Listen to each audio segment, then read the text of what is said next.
right, let's make sure we up.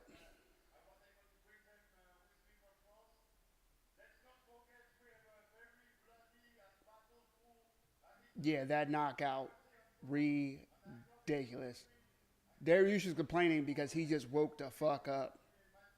Imagine waking up and then you see Joe Rogan like, ah! You don't know what happened.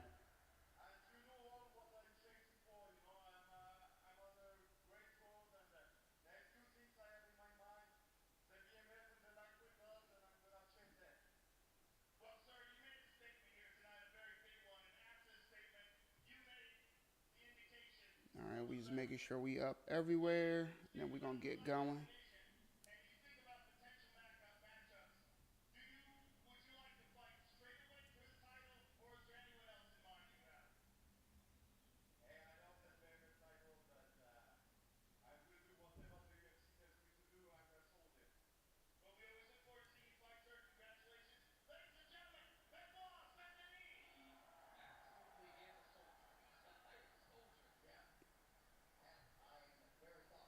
All right, we are all set. We are up. We are live for UFC 322. Jack Della Maddalena versus Islam Makhachev for the 170-pound strap. That's right. It's your boy, Mike Jason MMA, the man with the golden mic. Back at it like a crack addict in the 80s. And if you are so lucky as to join me on my TikTok, is the one, the only, the Pharaoh Live. Best goddamn live chat this side of Mississippi. Which side? Doesn't matter. I run them both. If you need links, closed mouths don't get fed. Let your boy know, and I got you. If you need another link and that don't work, I got you. If you need another link, I may or may not have you. Depends on how I'm feeling. Go ahead and make sure you like, subscribe, etc., etc., etc., so you don't miss one goddamn live. Of course, I am one half of the best goddamn news you'll find during your lunch break. Yes, lunch break news, bringing you all the uncensored, nonpartisan, unaffiliated news of the week, of the day, of the year, of the month. Craig, again, we run it all. Make sure you smack that like button. It is full free so the algo can get out going. In 2 seconds, I'll share a second link, and then we're going to get into the card tonight. Already starting off with a banger. What was that, 16-second KO?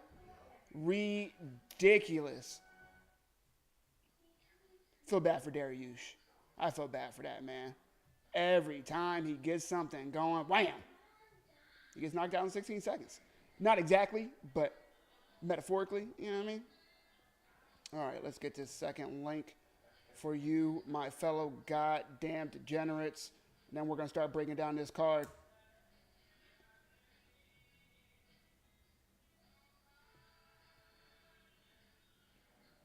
Jabbar, what's up? What's up? What's going on? Doing well. Appreciate you. Make sure y'all smack that like button. Appreciate it. Appreciate it. If you haven't already, follow for the best goddamn live chat every major combat sports event. And again, every lunch break, that's usually Monday through Friday. That's usually around 12:30 p.m. Eastern Standard Time, depending on if the boss lets me go, with the best news this side of Mississippi, baby. Let's go. UFC 322, Makhachev versus Della Maddalena. We're going to call him JDM for the entirety of the night because y'all are not about to have me stumbling over that man's name. Looking crazy, you know what I mean? All right, let's pull this up. Why is this not showing the whole card? All right, here we go. We just saw Beneil Dariush get sent to the Shadow Realm from Benoit Saint Denis. Yes, it looked like Dariush was going to have some success early with the leg kick. It was a heavy leg kick. It got Saint Denis off balance, but as soon as they clinch, wham, a very nice punch from Benoit Saint Denis to put Dariush on his ass. The next fight, the former champion for the same weight class whose champion is defending it tonight. Yes, the welterweight division, formerly the top division of the UFC, It's seen better days, but still very competitive. Still, I would say top 3 divisions in the UFC. Leon Edwards trying to work his way back to the championship, baby. And he faces Carlos Prates. Let's take a look at both men's career thus far. Leon Edwards coming off a loss to Shawn Brady. That was all the way back in March. We have not seen him since. A lot of questions need to be answered because that is his second loss in a row. Of course, he lost his belt to Bilal Muhammad at UFC 304, and that was in July of 2024, his only fight that year. He was more active in 23, where he defeated Usman and Colby Covington. Before that, beat Usman again. That win over Nate Diaz as well, going back to 2021. A lot of people had a lot of things to say about that fight, but mainly, let's be honest, for the last minute and a half, maybe he did get his ass whooped by Nate Diaz, but the entirety of the first 4 rounds and the majority of that 5th round, Leon Edwards put belt to ass on Nate Diaz. He looked great doing it. Now let's take a look at Prates and his recent UFC record. This is big for Leon Edwards, by the way. If he thinks there's any chance at his age, 36, 37, of getting back to the title, he needs to not only beat the number 9 Carlos Prates, but he needs to look great doing it. Again, we've seen a better 170 before. We've seen a deeper 170 before. We've seen a more dangerous 170 before. But this weight class is still nothing to slouch about. And if you want to make it to the championship, you're going to have to earn every fucking inch of that title shot. I promise you that.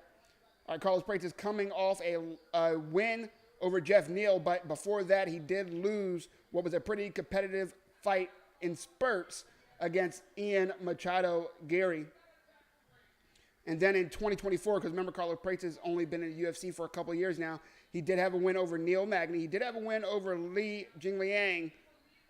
Also had a win over Charles Radke. And a second-round knockout of Trevin Giles. So he has looked good in the UFC thus far. He has faltered a little bit in the top competition, the little that he's faced. You know what? I say that, but he has a really good finish over Jeff Neal. Some of y'all might see him as elite. I think he's like, you know, he's somewhere near a gatekeeper at this point, but a good knockout is a good knockout. He couldn't do it versus Gary, but we'll see what he can do against a former champion trying to make his way back to a title shot in Leon Edwards. How does start at match? Not sure what you're asking, brother. Right now, we are on the second of 5 fights. It's Carlos Prates versus Leon Edwards.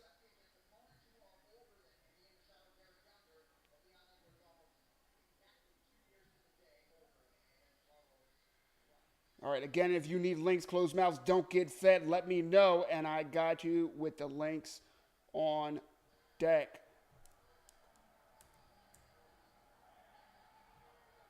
As Leon Edwards makes his walk, let's go.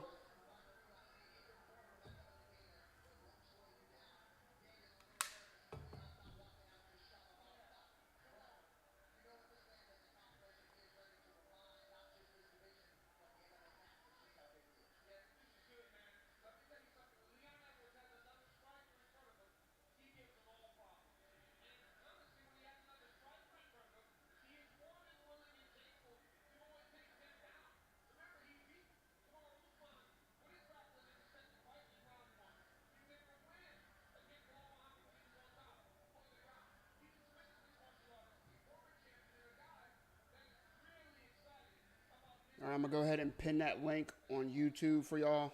Give me 2 seconds.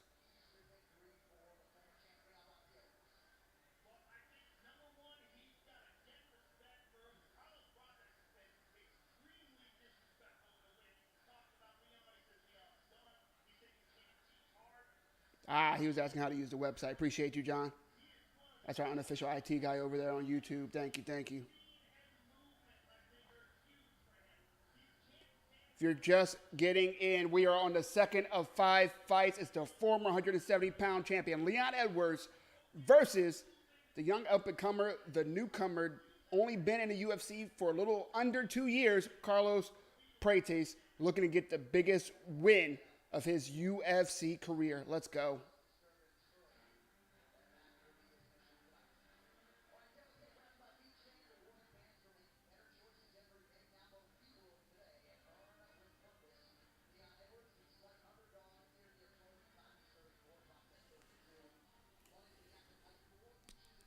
"34-year-old Leon Edwards." I thought he was a little bit older than that. I'm not going to lie to you.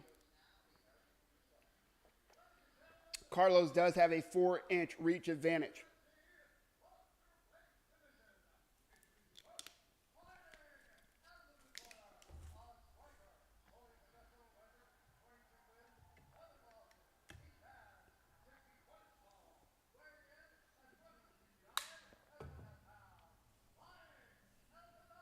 "22-7, Carlos Prates, 2 years younger at 32 years of age.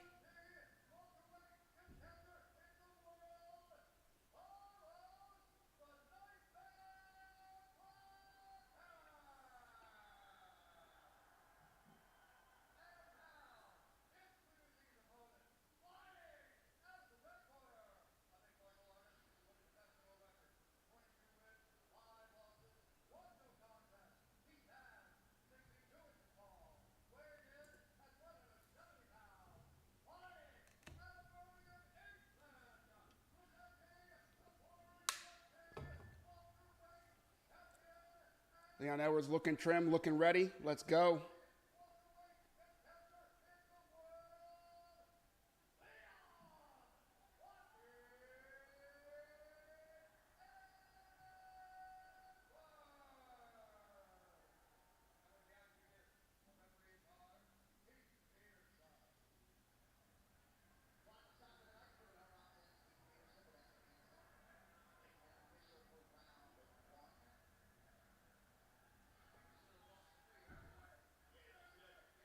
All right, let's go. Round one. Leon Edwards, Carlos Prates. I got Leon, but you never know.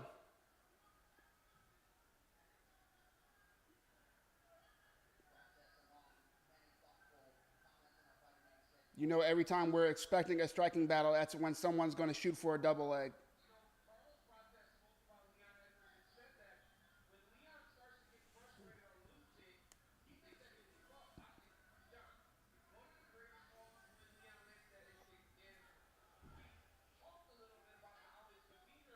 Both men trading some leg kicks.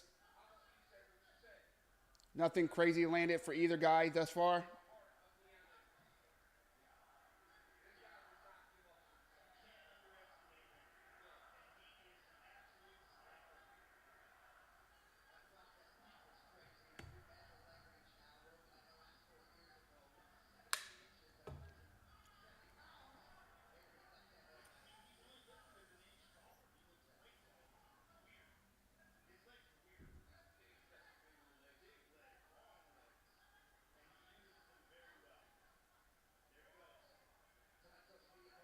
By the way, both men are standing. Neither is expecting the other to shoot for a takedown. And just as I say that, Leon Edwards goes for the single, transitions to a body lock, has Carlos Prates pressed up against the cage.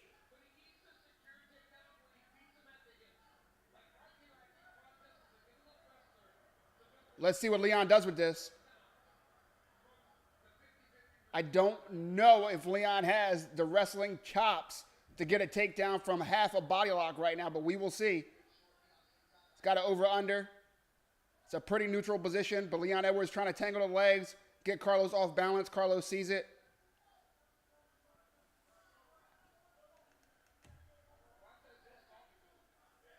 Leon doesn't look to be progressing. I think the ref is going to break them up soon.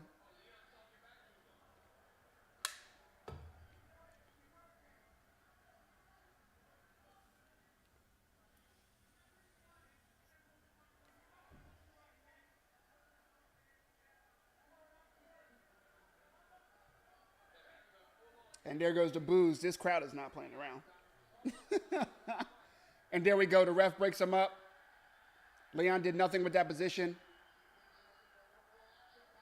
I like the fact that he went for the takedown, but he got in there quick. Carlos was not expecting it, and yet and still, Leon got 0 from that. No real damage, no real scoring, no real points, nothing. And it's not like this is the 3rd round where he needed a breather. Oh, nice knee to the body from Carlos. Cross lands for Carlos as well. Nice leg kick for Leon. Caught Carlos a little bit off balance. He goes for the double leg. He got it. There we go. That's how you finish a takedown. But he's got to land damage. Leon is doing really good tangling up the legs of Carlos Prates. Really not letting him work back up to a base.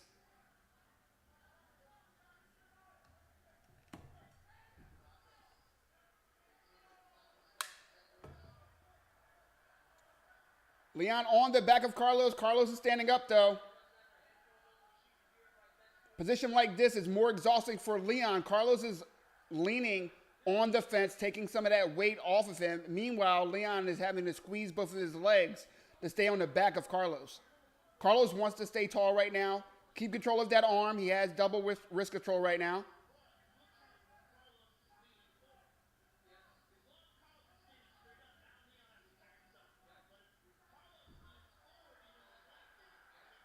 Carlos, not amused, trying to shake Leon off.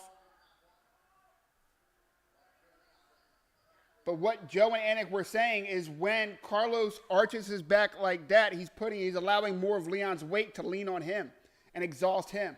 When he stands up like that straight, he was able to get Leon off, but Leon able to get him right back to the ground. There we go. And Carlos grabbing the cage again. He's got to be careful before he loses a point for that. Not that these refs ever go through with deducting points. Leon working for the rear naked, but only 10 seconds left. Carlos does well to fight the choke. Looks like he's going to survive the round. It's still a close round. Like, the optics look good for Leon. He ends up on top. He wins those last few grappling exchanges, but he didn't do much damage. All the damage in that round really came from Carlos.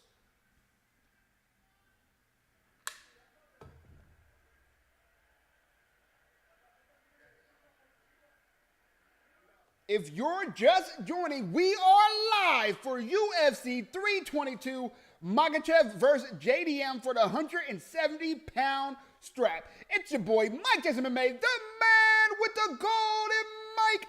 Back at it like a crack addict in the 80s. And if you're lucky enough to be joining me on my TikTok, it's the one, the only, the Pharaoh Live, one half of lunch break news. The best goddamn news you'll find this side of Mississippi. Which side doesn't matter. We run them both. Make sure you follow, like, subscribe, etc. so you don't miss not only the best fight companions you'll find on the internet, but the most uncensored, unaffiliated, nonpartisan news you'll find during your lunch break. Come on and join, have fun, etc. and smack that like button. It is for free. We appreciate it.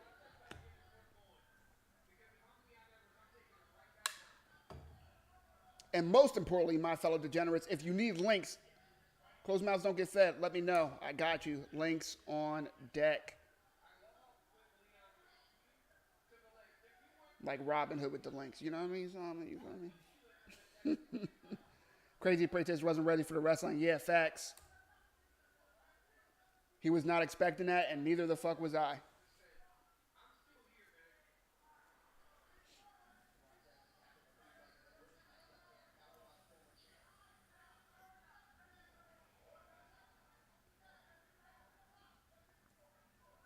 One minute into round two.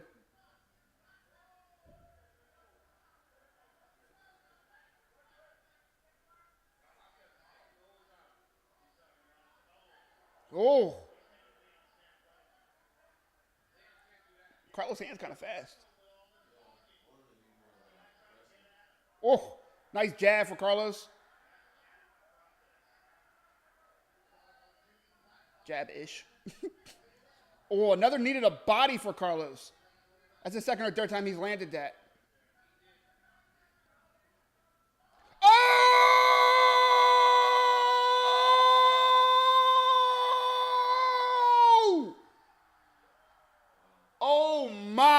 goodness. The left hand down the middle for Carlos Prates. Knocks out the former champion, Leon Edwards.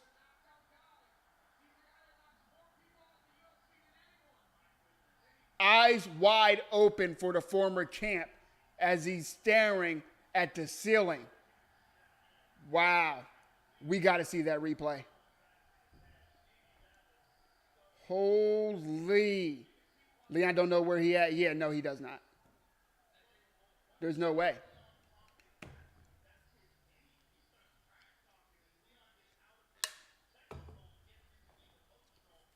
Oh my goodness. The distance management of Carlos Prates. Impressive. That was ridiculous. That was absolutely absurd. Leon Edwards got caught backing up right in between his guard, just straight left.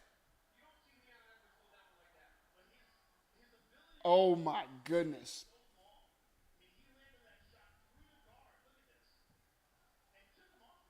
Yo, I don't know if Leon thought he was out of danger, but having his arm just straight out like that, Carlos with the reach advantage, just able to bam, right down the pipe. Nothing crazy fancy about that strike. Oh my goodness. The former champion goes down. Leon Edwards. I think he's okay. But fuck, what a perfectly timed and perfectly placed left hand for the young challenger, Carlos Prates. That is insane. Can't wait to hear what he has to say. That's insane.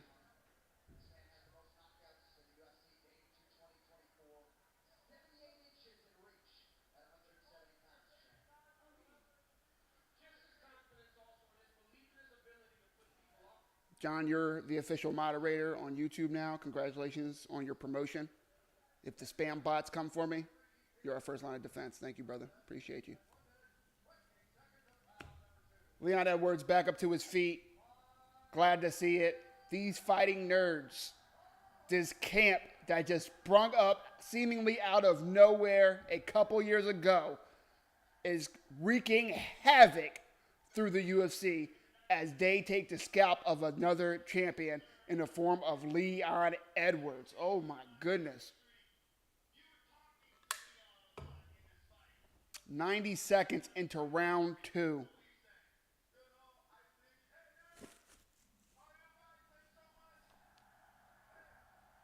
That's insane.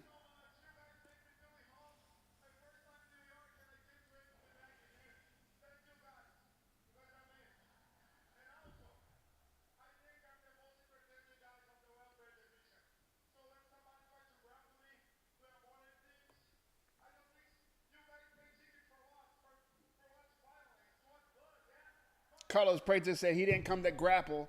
He came for violence and for blood. Let's go. Number 9 beats number 4. He's going to spring right up to the top 5. And right when he's done talking, we're going to take a look at what that top 5 looks like and who he may be fighting next.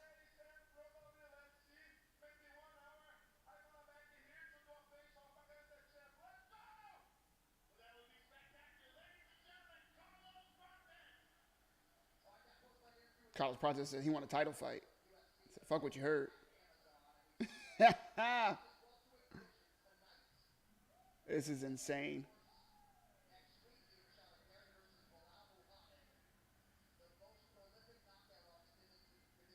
Rumble, young man, rumble. All right, give me 2 seconds. We're going to take a look at that UFC top 5 in 170-pound division. Ice-T in the building. You young folks just think he's from SVU. You have no idea how much of a gangster that man is. They don't know something. They don't understand.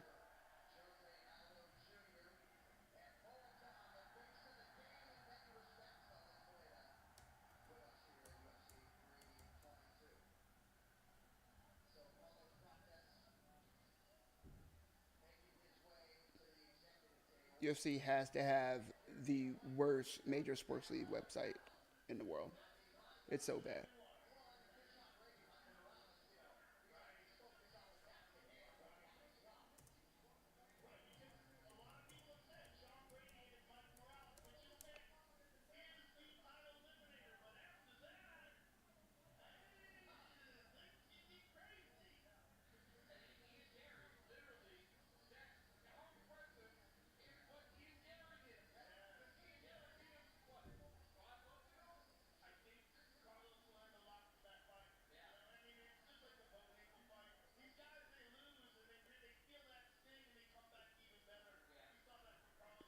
The next fight, more top 15 fighters in the 170-pound division. Brady versus Morales. Brady, of course, coming over a win over Leon Edwards. Morales, let's take a look at his record as well.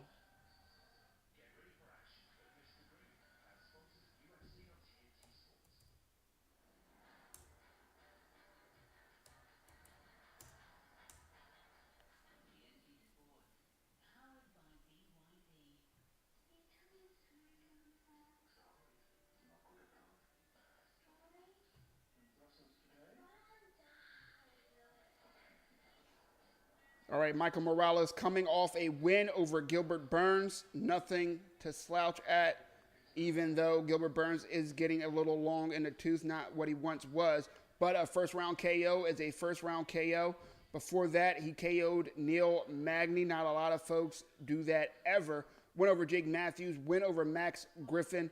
Not the most active, fights once or twice a year, but these are legit wins. Win over Adam Fugger in his debut, and a first-round KO over Trevin Giles. This will not be an easy fight for the veteran in Shawn Brady. But Shawn Brady is not some aging veteran himself. He's only 32 to the 26-year-old Michael Morales. Again, coming off a win over the former champion Leon Edwards, a decision victory over Gilbert Burns, win over Kelvin Gastelum. He did lose to Bilal Muhammad by knockout. That was, you know. But he has a win over likes of Chiesa, Jake Matthews. The list goes on. On paper, at least, it should be another welterweight banger before we get into the championship fights, for which there are two. Let's go, baby. All right, welterweight division right now. At the top is the champion, Jack Della Maddalena, JDM for short. He will be putting his belt on the line tonight versus Islam Makhachev, the former now 155-pound champion. He did vacate that title to go ahead and shoot his shot at 170. Shawn Brady is currently number 2 to the former champion first status of Bilal Muhammad. Right behind them is Shavkat Rakhmonov, Leon Edwards at number 4. That will change shortly. Kamaru Usman at 5, Ian Gary at 6. Now here's where it gets tricky. Ian Gary has a win over Carlos Prates. Carlos Prates just beat number 4. How do you make that make sense? My guess is you put Carlos Prates either right in front of Ian Machado Gary because he had a more impressive win than Gary has had thus far. So you put him at number 5. Knock Leon down to like 7, 8, 9. Who cares? Or you move Ian Machado, or you move Ian up to number 5. You give Prates number 6. We'll see how that goes. I don't see a rematch this soon against two young guys with the whole division ahead of them. I think maybe you do a Kamaru Usman, right? If you beat a Leon Edwards, can you also beat a Asian veteran, former champion, still top 5-ish, but instead of a very good boxer, classic kickboxer, striker in Leon Edwards, you fight the grappling, wrestling grit of a Kamaru Usman. I think that would be a great test. And if you can beat Usman, I mean, Leon Edwards and then Kamaru Usman, in this division, you get a title shot. That's how that goes. You can see how the Shawn Brady fight goes, right? If Shawn Brady wins, but he doesn't look great, depending on what else is going on, what Bilal is doing, who wins, etc. Maybe you have Shawn Brady versus Carlos Prates. I don't see Shawn Brady wanting to take that fight. So, Shavkat Rakhmonov, he needs a fucking fight. Maybe you give him Carlos Prates. Either way, no matter which matchup, thank you. Appreciate it, appreciate it, appreciate it. Whichever matchup goes, it will be a fun watch. Just in case you're just joining me, we are live for UFC 322. It's on Makhachev versus JDM for the 170-pound welterweight championship of the world, Craig. It's your boy, Mike Jason MMA, the man with the golden mic. Back at it like a crack addict in the 80s, baby. You know what that means? They don't fucking know, Simon. And that's fine. And if you're on TikTok, it's the one, the only, the Pharaoh Live. Make sure you go ahead and smack that like button. It is full free. Let the algo know you out digging what I'm doing. Appreciate y'all for appreciating me. Of course, I am one half of the best goddamn news you'll find this side of Mississippi. Lunch break news. Follow so you don't miss a thing.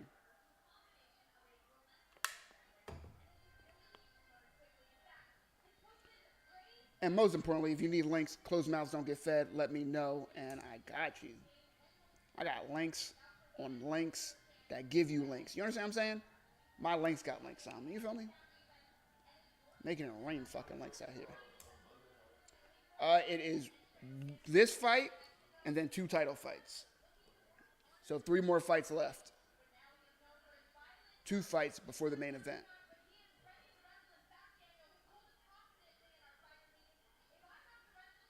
Yeah, they definitely moving. I like that. We're on the 3rd fight. It's 11. Let's go, baby. Let's keep this pace. First round knockout. 10 seconds. Let's go.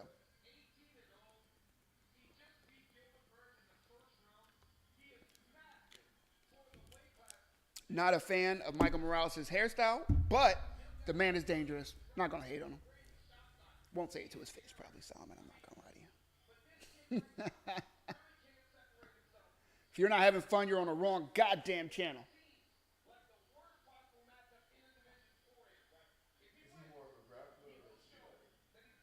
Nah, he be throwing them hands. Be throwing them hands and feet.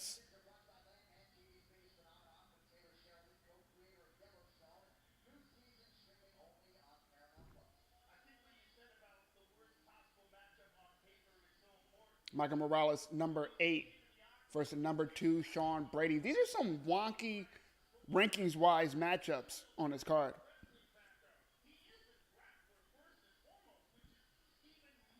But that is the welterweight division as it stands. Mike Morales on an 18-fight win streak. Why? Because he's 18-0. That man has never seen an L in his goddamn life. 13 wins by knockout, 9 first-round finishes. Will tonight be another? Hands and feet, Solomon. Hands and fucking feet. Let's go.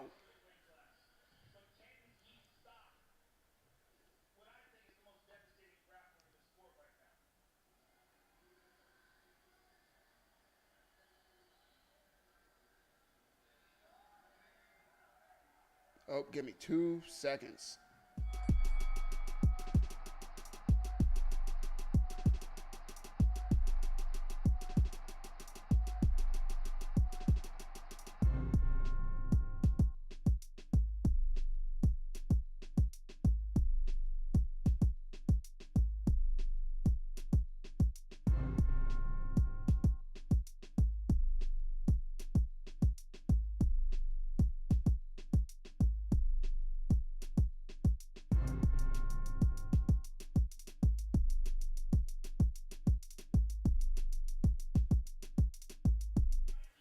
And just like that, we back, baby.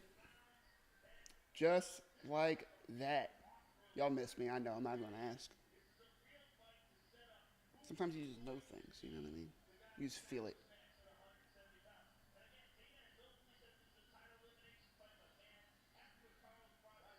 Yeah, Brady jeopardizing title shot versus dangerous number 8, says 7989 over there. Yes, I agree. I mean, let me see something real quick. What? Does Shavkat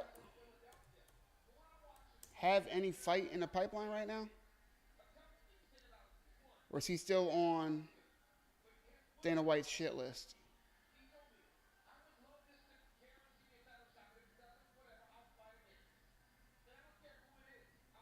Yeah, Shavkat doesn't look to have a fight right now.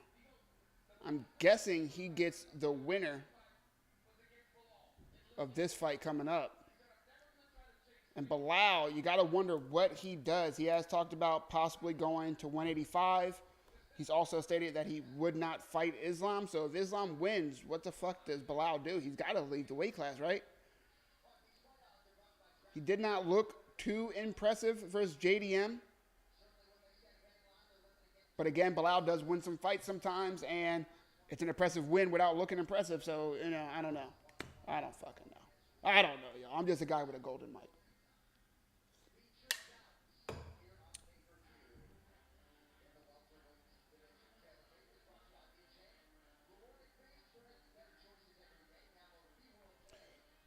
D. Clegg says, do these links work? They are indeed the links I am using as we speak, my friend.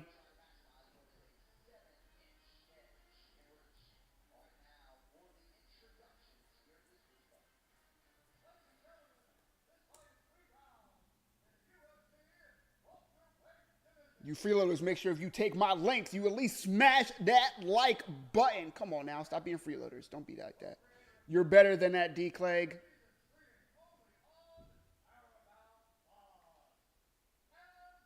No problem. That is what I am here for, to help out the people, my fellow degenerates. Because everybody should be able to watch the goddamn fights. You know what I mean? You know, I was about to say something crazy. And then I just pictured Dana White just looking at me. Be like, do you want a fucking lawsuit, buddy? So I'm not going to say it. I'm not going to say it. I'm not going to say it.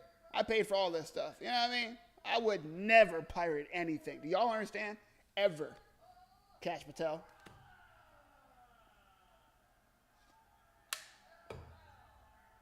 Let's go. Third fight of the night, baby.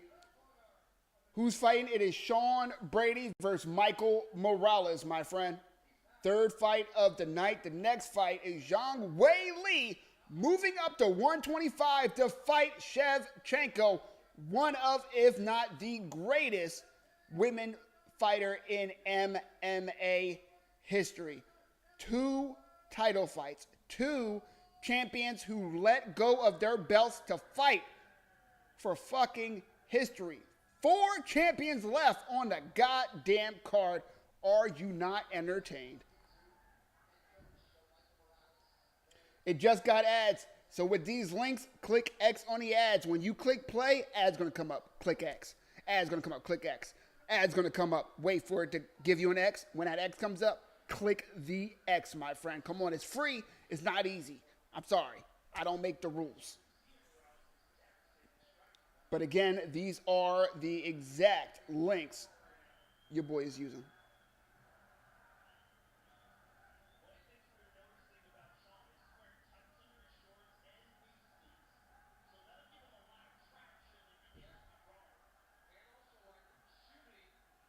All right, the bots are here. Thank you, my moderator on YouTube. Look at that, you spam bots got. Done did it. I'm ready this time. Team effort.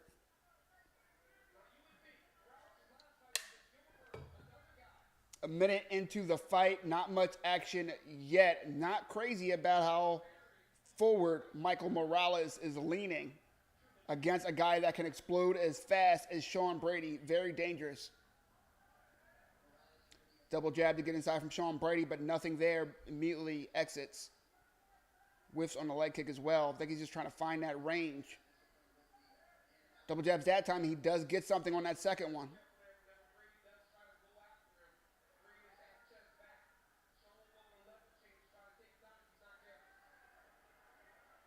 Michael Morales pressing forward with that combination. He did land on one of those strikes. I do not like the posture of Michael Morales. I don't understand why he's standing like that. It's making me nervous. Ooh, but lands on Shawn Brady. He's got him hurt. He's got him on skates. 9 first round finishes for Michael Morales. Will it be 10 after tonight?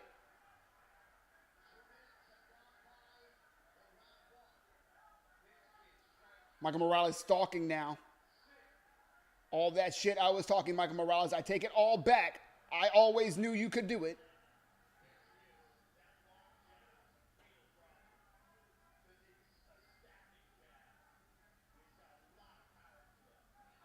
He is leaning forward, and I don't like it, but what he's also doing is staying extremely heavy on that front foot so that he can just toss everything in to the strike while moving forward. And I'm guessing if he thought that he needed to continue a combination, he would simply punch through that punch and land all the way through on the next leg and restart the combination as he's just pounding. He is throwing these things right now.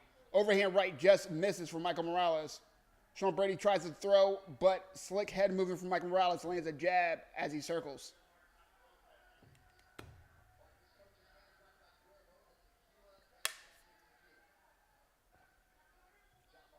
You're just joining in, need links again. Closed mouths don't get fed. Let me know. I got you. Got links on backups on links. Oh, Shawn Brady on the ground again. It's over. It's done.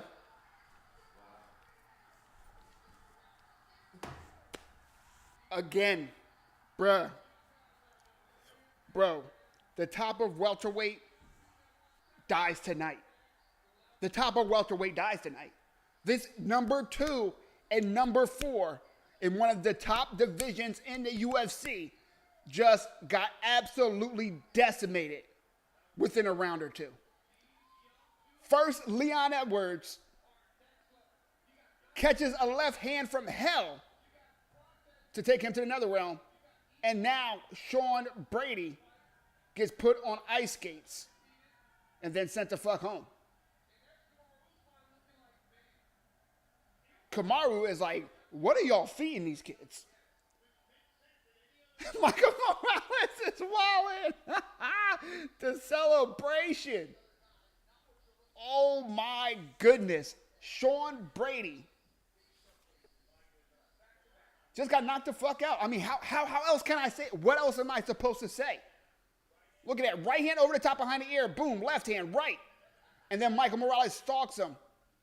I was talking that shit early. Michael Morales was slouched forward. I didn't like how he was standing. It didn't make sense. He didn't look light on his feet. But what happened is every time Brady tried to close that distance, Michael Morales was already on that front leg, heavy with the lead hand. If that wasn't enough, threw his right over the top, ended on his right foot, and boom, would restart the combo or just continue from the opposite stance. It looked ridiculous to start, but who the fuck can argue that it didn't work? It worked. First round knockout. 19-0. 10th first round finish for the young Michael Morales. What more can I say? Besides, we are live for UFC 322, Makhachev versus JDM for the 170-pound strike. That's right, it's your boy Mike Jesse MMA, the man with the golden mic, back at it like a crack addict in the 80s. And the caffeine got me caffeinated. I'm not going to lie to you. Make sure you smack that like button so that algo can get out going. If you need links, closed mouths don't get fed. I got you if you need me. As the stadium goes wild right now.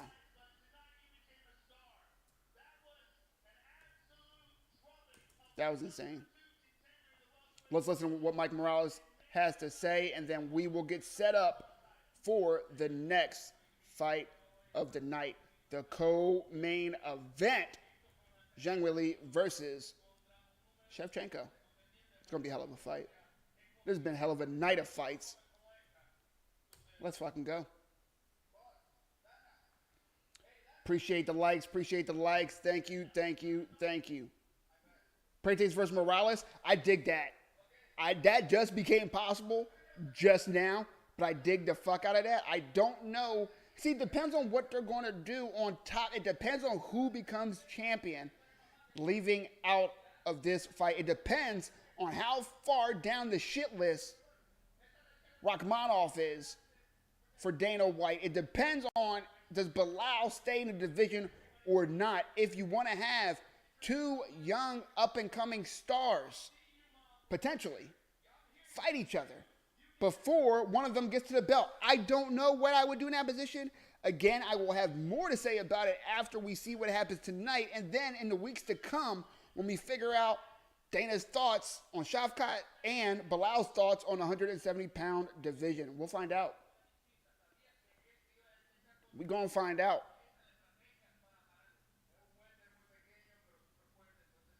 Appreciate y'all, my fellow degenerates. Again, you need links, holla at me if you need me. What a night of fights thus far. I mean, come on, let's talk about it. Let's talk about the demolishing, the shellackings that have gone on already, and we still have two championship fights. What are we talking about? Michael Morales dispatches Shawn Brady in a round. Carlos Prates gets Leon Edwards the fuck back to the UK via the Nightmare Express. Eyes wide open, looking at the ceiling, 90 seconds into round two. And then, of course, Benoit Saint Denis knocks out Beneil Dariush in 16 fucking seconds. 3 fights, and we haven't even seen 15 minutes worth of octagon time yet. I'm not sure if we've seen 10. What a fucking night. It's 11:14, and we're about to have the first title fight already. And I'm all jacked up on Mountain Dew. Let's go. Let's go.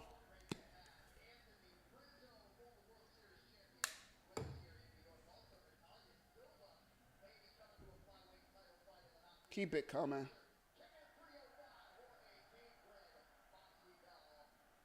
Gamebred in the building. Still wondering if he's going to be making his return.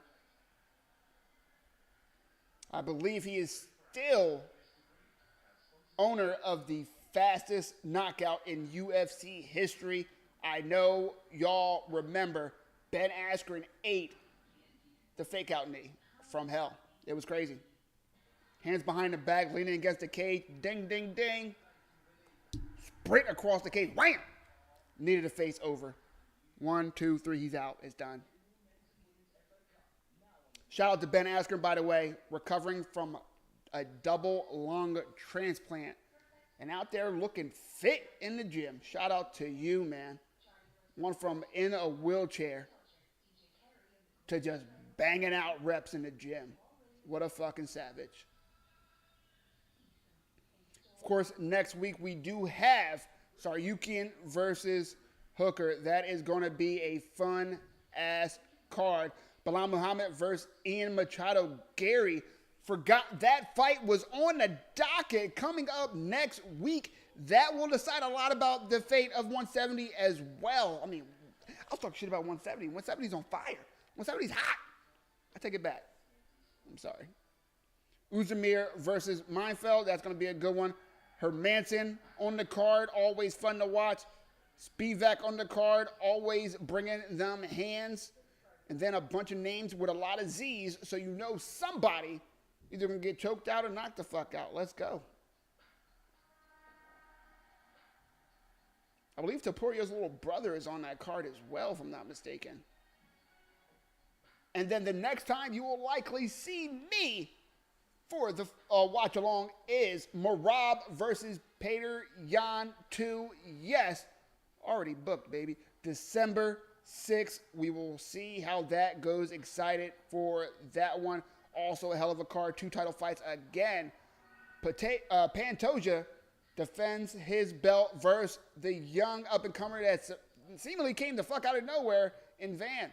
We'll see how that goes. Jan is on the card. Moreno, the former champion, on the card. Triple C on the card. Let's go. Marvin Vettori. Not a bad card.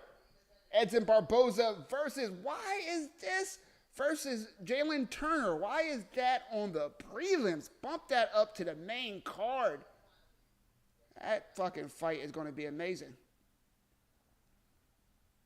And then to end the year is Royval versus Cape. That is going to be a fun fight. Do not blink on that. Chikazi on the card.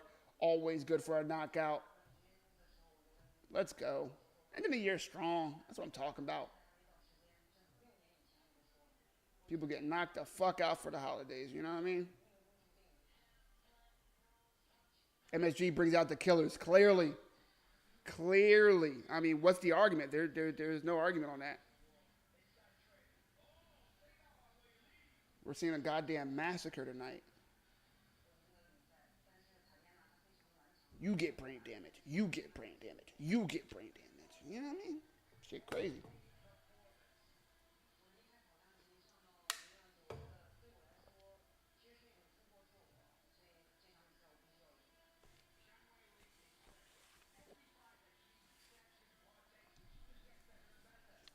Let's look into the recent records of our title challenger. Feels weird saying Jay Lee is a challenger, but again, she did vacate that 115-pound strap. She said, I'm tired of y'all, tired of cutting this weight, tired of beating y'all the fuck up. Time to step up and fight the queen of MMA, Valentina. I mean, who else? Amanda Nunes is retired. Cyborg is in a different organization that no one watches. I mean, it's Shevchenko, right? I know it's got to eventually fall off, right? We saw Bullet lose, and we're like, oh, it's over. Until she came right the fuck back, like real champs do. Got her belt back and went right back to whipping ass. Kayla Harrison has a chance, but longevity is the name of the game in the UFC. If you want to be a great, you got to do it for longer than a few fights. Kayla, I'm also pretty sure she's here for a good time, not a long time. I don't foresee her having a bunch of longevity. I don't foresee her in the UFC more than like 3 or 4 more years at this point.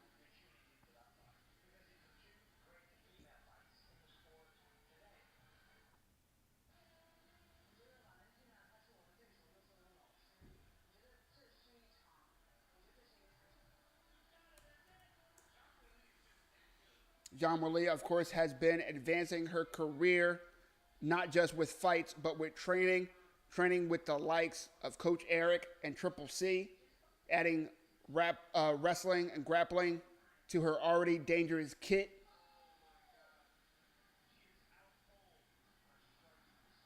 All right, let's go to Weili. Zhang's record, 36 years old, 5'3", so an inch shorter than the champion Valentina. Also, 3.5-inch reach disadvantage for Zhang. That's going to be rough against a quick popping striker like Valentina. Weili coming off a win over Tatiana Suarez. Yes, that Tatiana Suarez, the one that we all said, as soon as she's healthy, she's going to take this and take that and do whatever the fuck she wants to whoever the fuck she wants. Not Weili Zhang. Not Weili Zhang. Wasn't having it, wasn't trying to hear it too much for Tatiana. Before that, 2024, not that active, but a good win over Yan Xiaonan. A win before that versus Amanda Lemos. Win over Carla Esparza.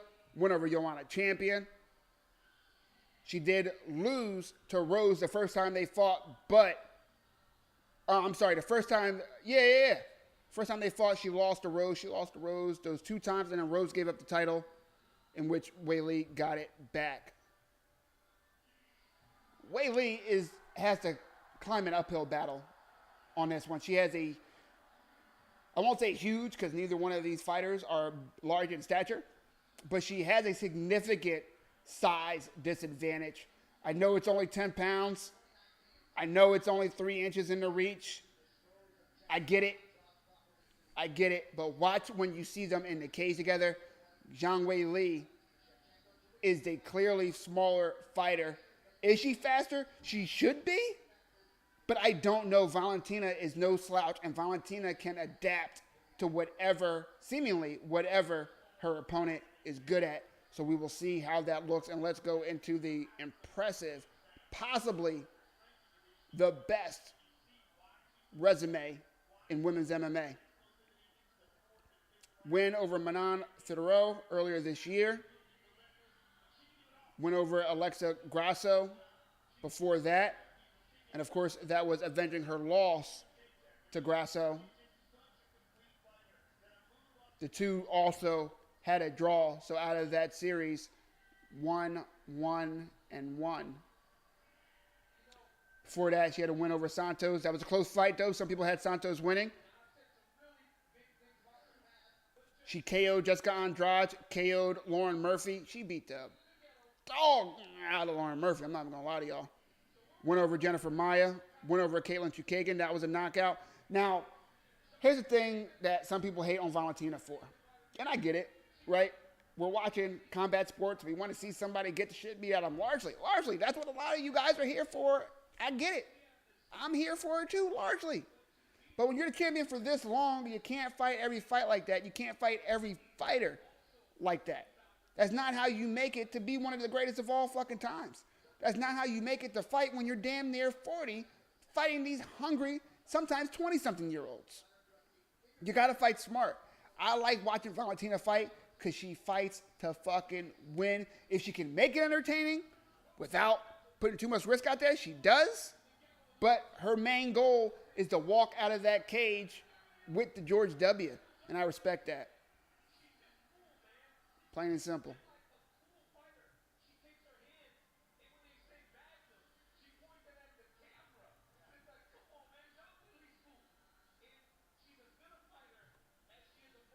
I don't know when Zhang Weili got this Magnum nickname. I don't remember ever hearing that before ever. That's a new one.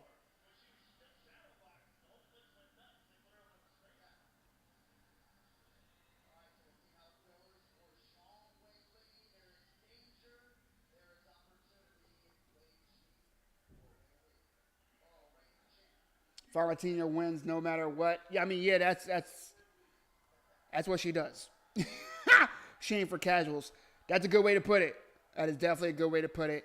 If you don't know what you're watching, it is hard to appreciate the art that she's arting. You know what I mean? So it's like when people say, the Pharaoh alive, you're not a journalist. I'm like, the fuck are you talking about? I have a microphone, buddy. Do you know any non-journalists with a microphone? Because I don't.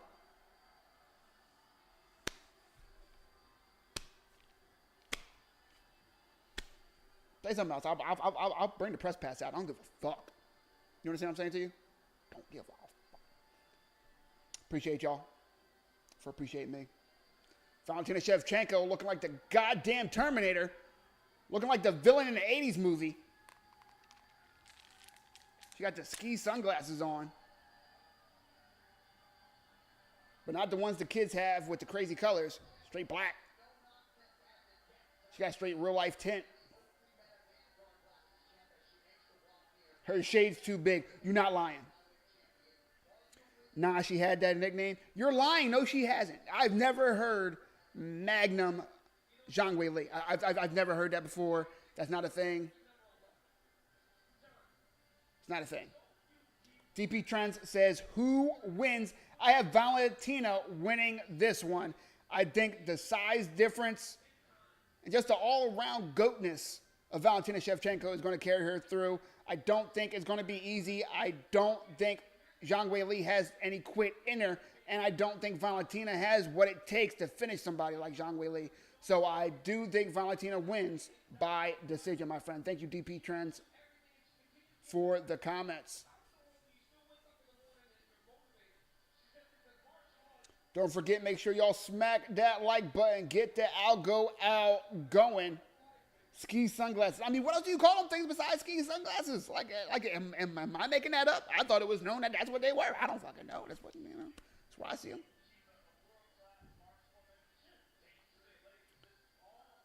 Speaking of skiing, your boy needs to buy his lift ticket. We need to go back to the mountain. Let's go.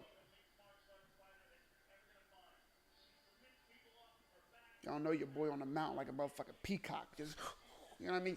Gliding on that motherfucker. You know what I mean? Y'all know. Y'all get it. I'm a peacock. You gotta let me fly. You know what I'm saying? If you don't know what movie that's from, the fuck off my channel, I swear. God, tired of y'all.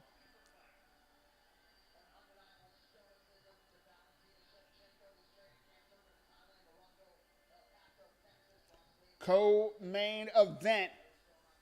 Both fighters have walked to the cage.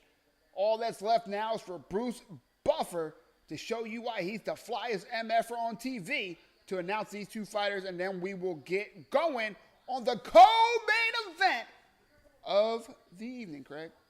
UFC 322 is on Makhachev versus JDM for the 170-pound strap. That's right, it's your boy Mike Just MMA, the man with the golden mic, back at it like I never fucking left. And if you are on TikTok, it's the one, the only, the Pharaoh Live. One half of the best goddamn news you'll find this side of Mississippi. Which side doesn't matter. We run them both. Lunch break news, where we bring you the real, not the fake, the unfiltered, not the partisan, the truth, not the things that make you feel good inside. You know what I'm saying? Sometimes the truth hurts, son. You know, sometimes the motherfucker just need to learn something. I digress. Make sure y'all smack that follow button, like button, etc. So you can show your boy you love him. You know what I mean? That's all. That's all we need in this world is love. You know? I don't ask for a lot. Besides your unwavering loyalty. You know what I mean? Like that, you know, nothing crazy.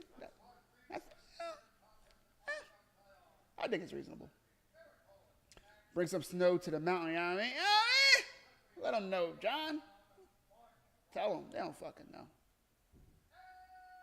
And what happened, happened. What? I said I was going to open the window. It's going to get cold. Give me 2 seconds.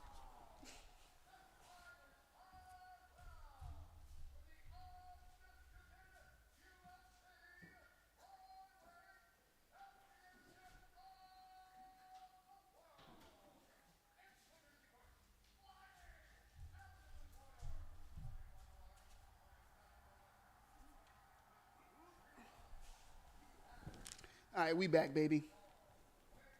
We back.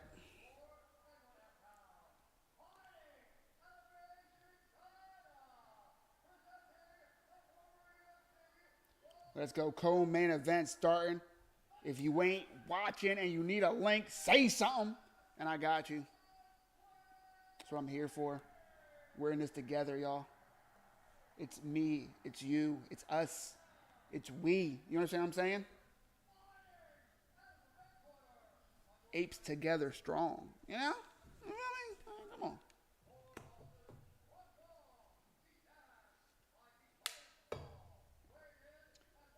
Of course, I'm so gracious to have the stats up there for y'all. You know what I mean?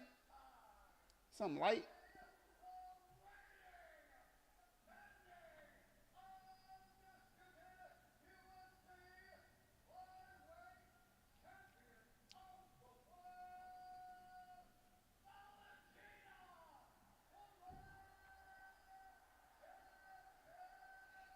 Let's go. Let's go.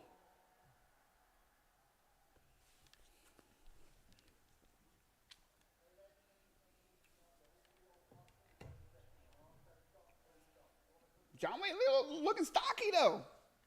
She looking kind of stocky. Not going to lie. Let's go. The mind says Valentina, but the heart? The heart says Valentina, too. I'm not going to lie to you. I'm not going to lie to you. I'm sorry. I love them both. Let's go. I hope they just play patty cake the whole time. Hug, high five, handshake, and night's over. Night's done, y'all. I don't want to see any of these ladies lose, you know? Zhang Weili in the red, Shevchenko in the green. Let's fucking go, baby.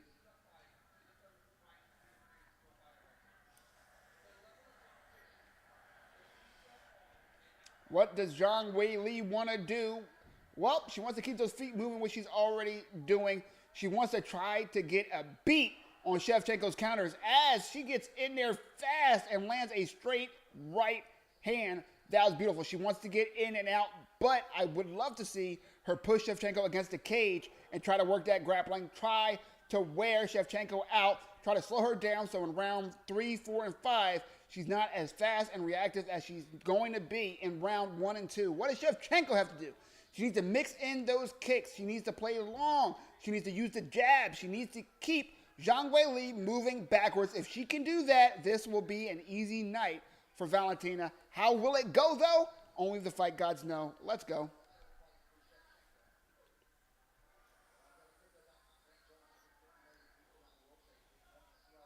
Let's go. Oh, the bots are back. They coming. Boom. You got. Oh. Fuck out my chat. Bam. Spam busters, bitch. 3 minutes and 30 seconds left in the first round. Co-main event. Shevchenko versus Zhang Weili. Nice little trade right there. Oh, needed a body, and Zhang Weili goes down. I don't know if she was off balance. But Zhang Weili is all over her now. Trying to work that arm triangle on the right side. Doesn't have it. Zhang Weili able to get back in an open full guard using the butterflies. Got to be careful with someone with savvy hips like Valentina. When I say that, I mean she's really good at squirreling her way out over the butterfly and winding out in side control or half guard. Don't want to let that happen. Oh, I think that knee just straight folded Zhang Weili for a second. Zhang Weili now holding on to Valentina for dear life. I'm not sure if she's hoping the ref stands them up. But that is dangerous because as soon as Shevchenko gets past part of your guard, the ref's not going to be thinking about standing you up. There we go. Able to create a scramble, though, and Zhang Weili does stand up.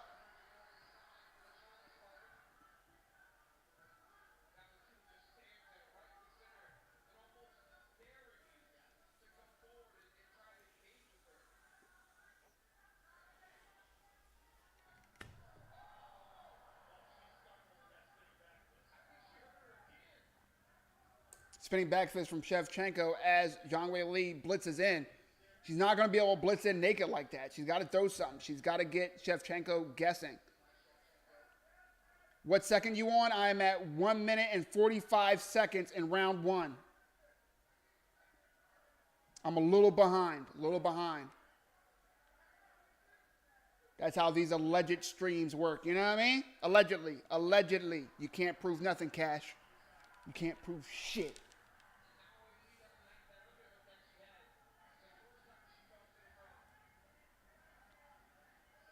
Thanks. Yeah, no problem. Thank you, Jazine. Appreciate you for appreciating me.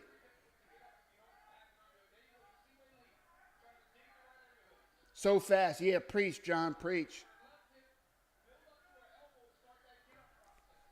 If y'all see me talking to people that you don't see in the chat, I am currently live on Mike Jason MMA, the man with the golden mic. The channel is actually just Mike Jason MMA on YouTube and on TikTok. We are the one, the only, the Pharaoh Live, as Jazine has joined the army. Welcome to the best channel on the internet, if you ask me. Just saying. Don't forget, the best goddamn news you'll find this side of Mississippi, live every lunch break. That's Monday through Friday. That's around 12:30 p.m. Eastern Standard Time. Lunch break news. Unaffiliated, nonpartisan, uncensored news, info, facts, trade opinions, and at worst, we'll have some civil discourse. I've made some friends like that online. I'm not going to lie to you. They start out hot. So you start listening to them, and we're just responding like people. Boom, follow. Boom, like. Boom, new ideas. That's how it happens. That's progress. Talk to the foes you disagree with. You make peace with your enemies, not your friends. I don't make the words. I just say them. I just report them. Goddamn journalist. You know what I mean? Where's my press pass? Round 1 in the books. That was all Shevchenko for the most part. Zhang Weili did have a few moments, but getting folded with that knee to the body and then winding up on the ground again, not a great look. That is 1 round in the bank for the champion, Valentina Shevchenko.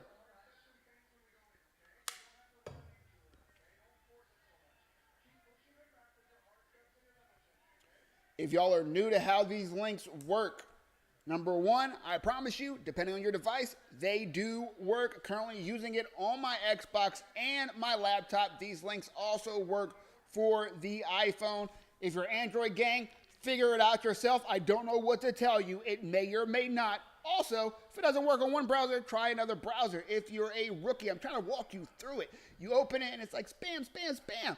Doesn't matter. Click X. Oh, another link popped up. Close that. Oh, it says click here. Do not fucking click there. Click nothing but X's until you get to the fight. When you see the fight, hurry up and maximize because it's going to try to disappear.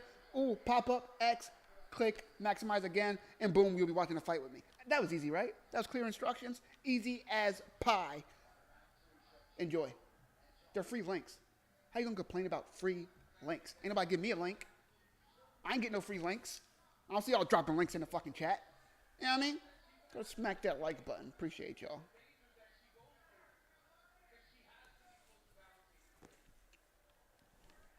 Who's this hype and caffeinated on the internet right now? Nobody.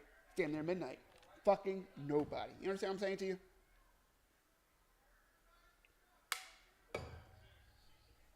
International, baby. Where we at? Where we at? East Coast in the building.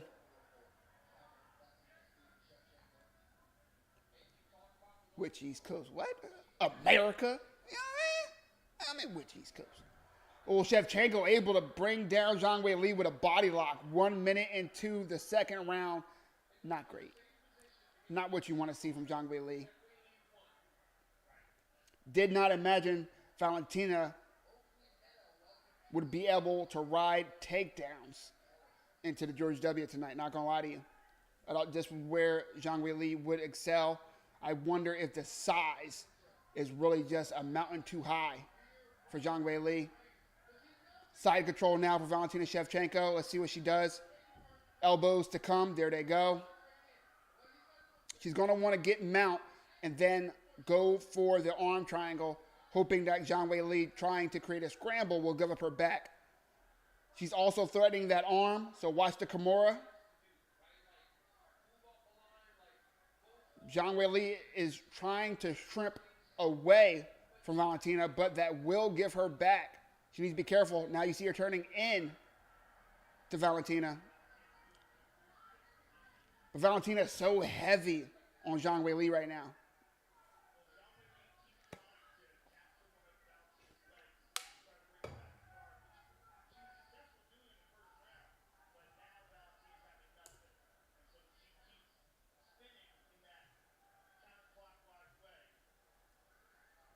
Valentina looking for the crucifix. Ooh, I didn't even peep that.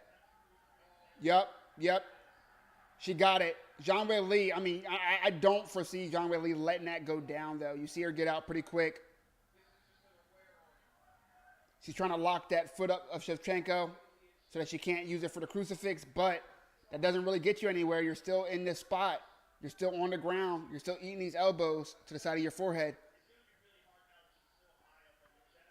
Less than half of the round left for Zhang Weili to do something. Tries to sweep Valentina, but too heavy, too balanced. Not happening. Zhang Weili trying to work for the second underhook so that she can work her way to her base. Valentina just all over it, though. Not letting it go down like that. This is what one of the best fighters in UFC history look like. Zero hyperbole.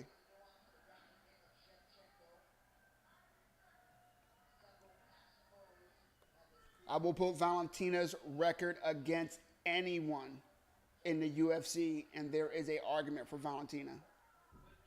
You could talk about death of a division. Look, she can only do what she can do against the people she can do it against. But she's been doing it for a long fucking time. And more times than not, she's come away with that W. Multi-time champion, multiple weight class champion. Come on, man. Let's be real. Valentina, the real fucking deal. Also, pretty sure she's a spy. She speaks like 7 fucking languages. She dances better than your mom does. And she trains on boats during fight camp. Because why the fuck not? You know what I mean? She's a spy. Shoots big guns, all that. Pew pew. That probably wasn't good for the algorithm. See what y'all made me do? You see what they made me do? Now I'm going to get banned. Are y'all fucking happy? Is this what y'all wanted?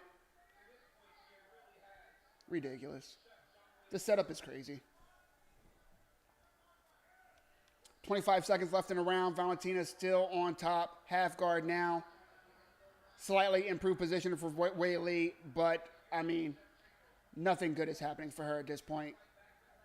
She spent 80% of this round on her back,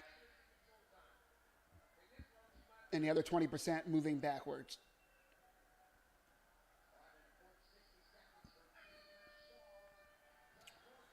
So far, this is not looking good for Challenger. This is the second round for Valentina. Clear win.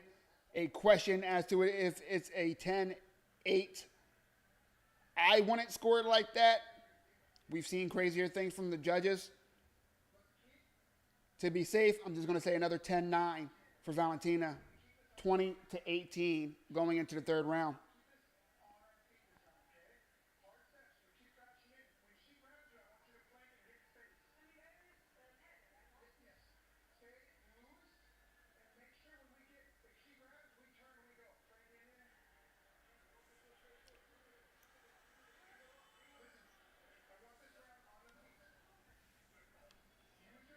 Her coaches are saying stay on the feet. I mean, easier said than done.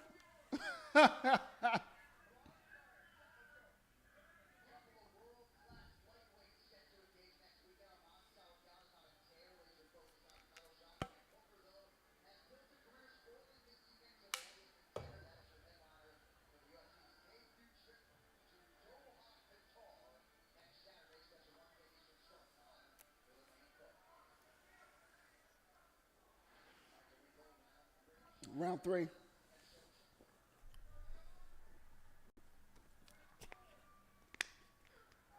Oh, head kick from Shevchenko.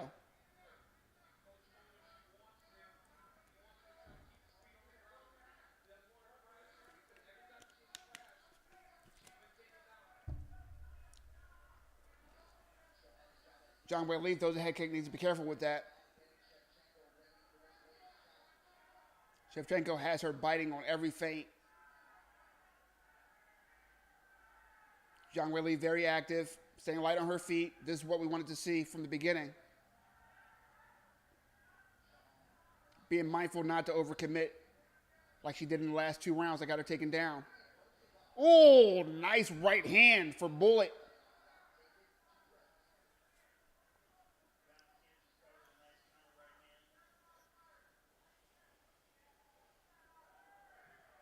Another right hand for Bullet.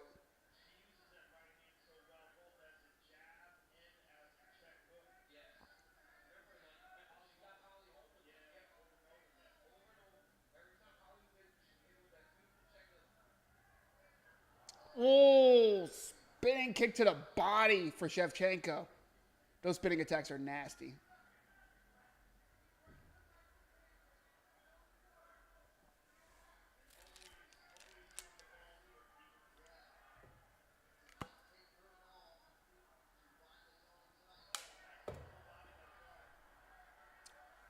Another grappling exchange. Weili wants to get off of the cage, though. Do not play this game with Shevchenko. You've lost it every time you've played it. Look, Shevchenko, the taller fighter, able to land those knees with her back against the cage. Dangerous. Nice elbow for Weili. And Valentina looks like she hates that shit, not gonna lie. Shevchenko looks unfazed. If she is hurt, then she has a hell of a poker face.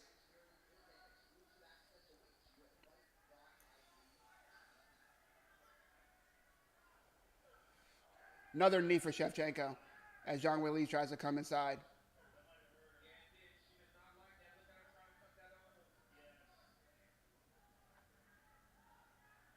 Head kick just narrowly misses for Valentina. But this is what we wanted to see from her early on. Those kicks stay long. Control when Zhang Weili can blitz in. And then as she's shown, she has the grappling to handle that. Not a concern at this point.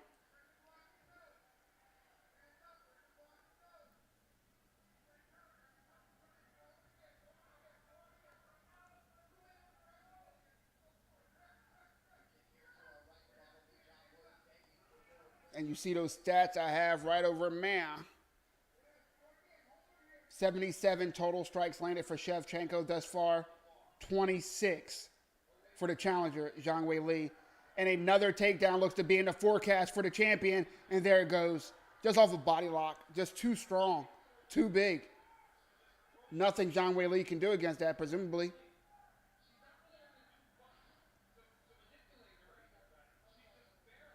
Three out of 4 takedowns. 3 rounds straight of Zhang Weili spending over a minute on her back. 4 minutes in the second round alone. Not great. Not how you win your second championship, not gonna lie.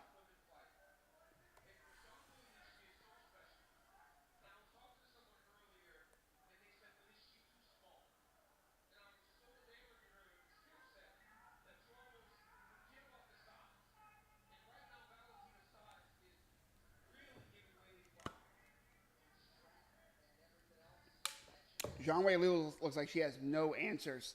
And we know she knows how to scramble. So I'm assuming it's just the strength and the size of Valentina that Zhang Weili is not used to. We'd love to know like who she had as partners training for this camp. Did she know that these spots were going to be a problem with somebody of Shevchenko's size and skill? Did she have the proper partners? Who are the proper partners to simulate Valentina Shevchenko? I don't know if one exists.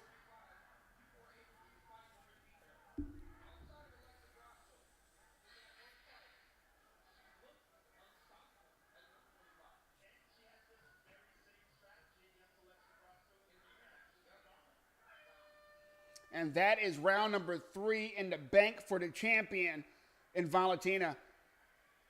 I don't see a path of victory to Zhang Weili. I'm not going to lie. I don't see how it happens. I don't see what she can do differently. I don't know what adjustments she can make for these last 2 rounds that can not only win her those rounds, which I don't think is possible at this point, but finish Valentina Shevchenko, which is no easy fucking task. Has it ever been done before? If so, when the fuck is the last time that happened? You know what?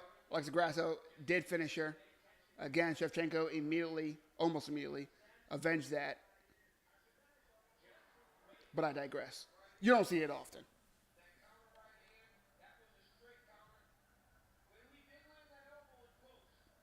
Valentina looks spectacular. Yeah, I agree.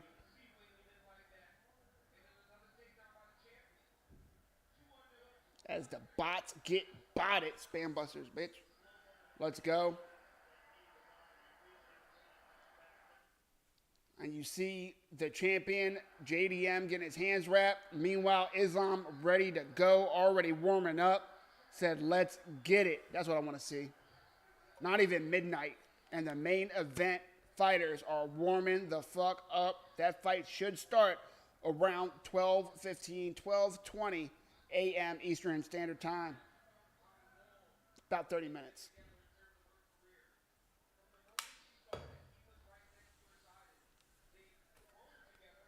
Nice body kick for Shevchenko. Zhang Weili did not like that as she retreats.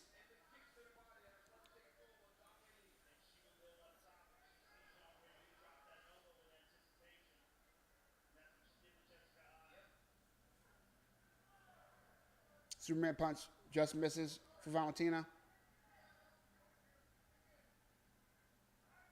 Zhang Weili at this point, I mean, you just got to let him go, right? Like, you got to. You can't win on the cards at this point.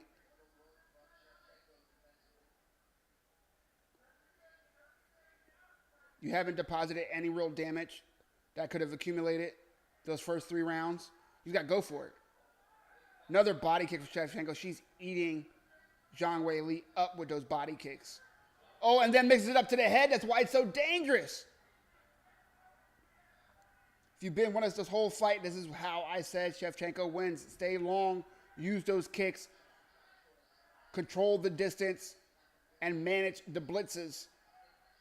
All has come to fruition. What I did not foresee is the grappling advantage of Shevchenko as she lands a couple knees in the tie clinch, followed by an elbow. Beating Zhang Weili from pillar to post. I mean, this is just impressive.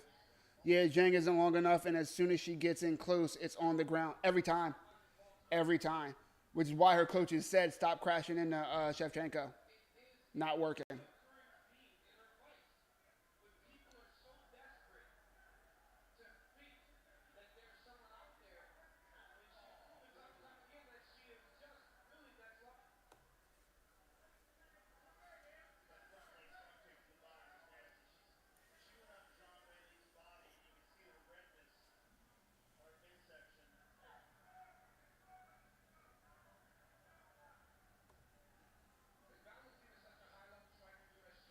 Nice kick to the body for Zhang Weili. Eats a strike when she's blitzing in now. The strikes of Shevchenko are just carrying so much more danger, so much more weight.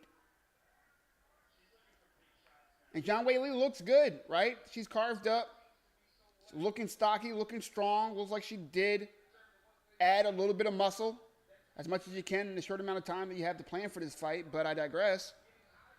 But still, the size difference, the strength difference. We don't even know if it's a skill difference. I mean, it looks like a skill difference, but who the fuck knows? Because Shevchenko is just mauling Zhang Weili, and anytime Zhang Weili responds, Shevchenko shakes it the fuck off. Doesn't care. Doesn't matter. Afterthought. And then, boom, hold these hands and feet.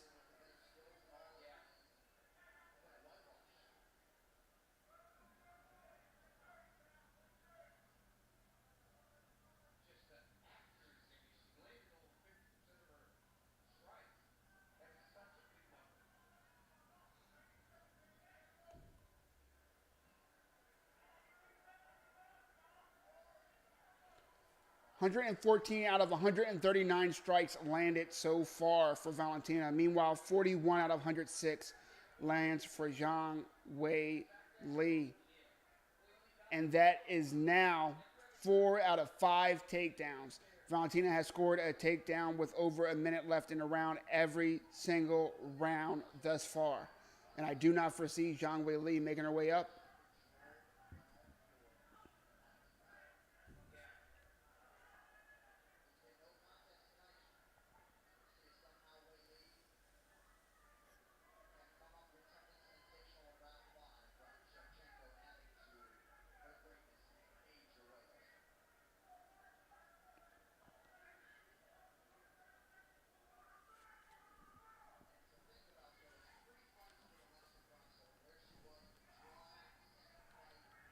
$20 left in this round. The fourth of 5. Just peppering Zhang Weili with the shoulders a little bit. Just making her uncomfortable. Making sure she knows that this isn't time for her to rest. She's still in the fight. Shevchenko measured in everything she does. She wants Zhang Weili to go into her corner demoralized for this last round. Gotta hear what the corner of Zhang Weili says for this one. Oh, the sound of that kick to the body. Disgusting.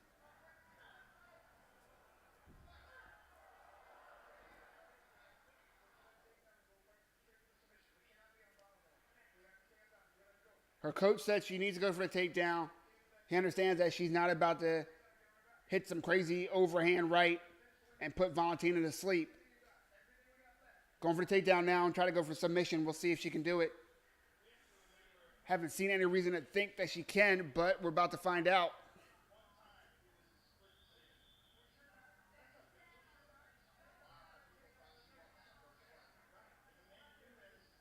Go for a submission? Yeah, I didn't say it. The coach did. I don't know. To be fair, I don't know what the fuck else she's supposed to do. She can't land nothing of note. But she also can't get the takedown, so, hey, we're about to see her try. That's wild advice. Yeah, I feel you. I agree. I agree.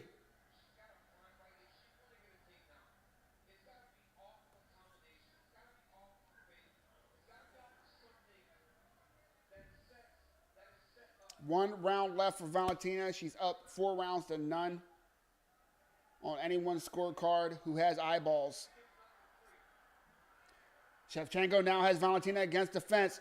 She needs to fight for this double underhook and turn Valentina. Valentina already showed that all she needs is a body lock to get the takedown. Weili needs to get the fuck out of here.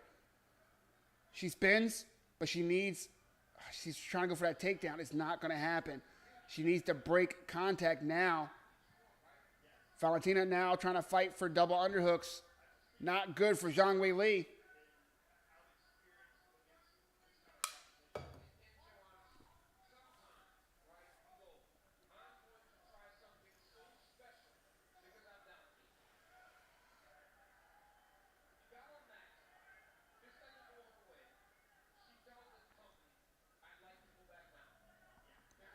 Another kick to the body for Valentina.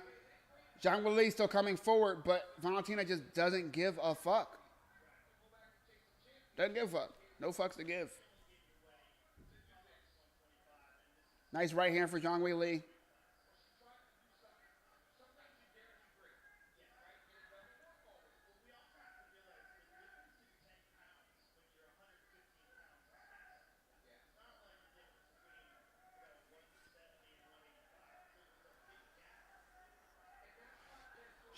Valentina Shevchenko able to get the body lock again. 3 minutes left on the clock and takes down Zhang Weili.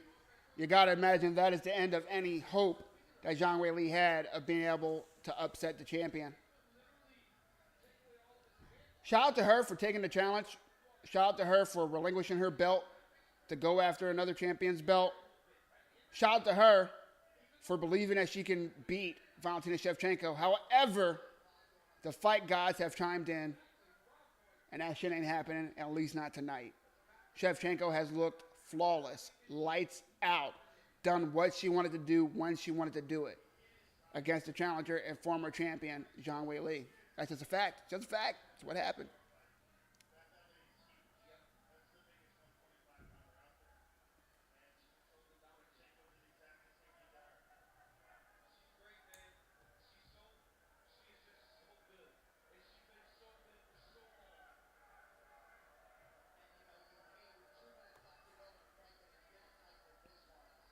The crowd's booming, but this has been a goddamn clinic. Look at that, 2.5 minutes, 4 minutes, minute and 40 seconds, minute 16 seconds, already a minute and 6 seconds and counting of ground control on top for the champion, Valentina Shevchenko.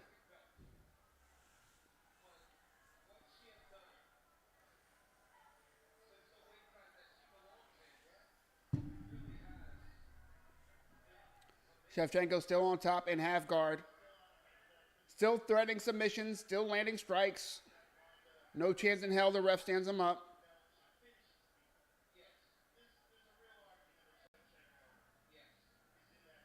She's trying to advance.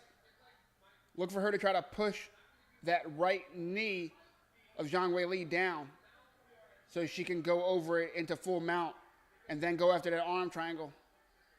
A lot of opportunities will be created with her trying to scramble there.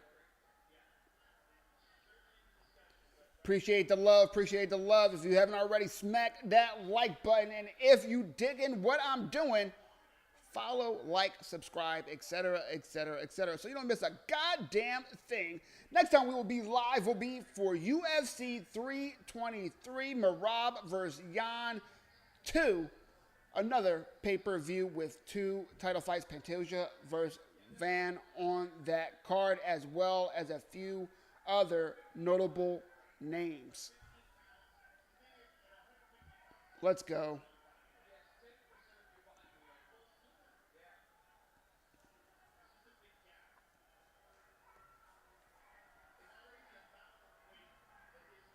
Don't forget the best goddamn news this side of Mississippi. Lunch break news. Unaffiliated, nonpartisan, and uncensored. Live every lunch break around 12:30 p.m. Eastern Standard Time, typically Monday through Friday. Last 5 seconds, Zhang Weili just kicking from her back. She has nothing. Valentina, hands up, all smiles. The champ stays the champ. Zhang Weili, you have to assume, is going to take her ass back to 115, where she should be able to get her title right the fuck back. But that's her future, going back to 115. She dared to be great. She was proving that she just doesn't have what it takes at 125, at least not against possibly the greatest women's MMA fighter ever, Valentina Shevchenko. Enjoy her while she can. Time's limited at this point. You're always the champ till you're not, you know what I mean?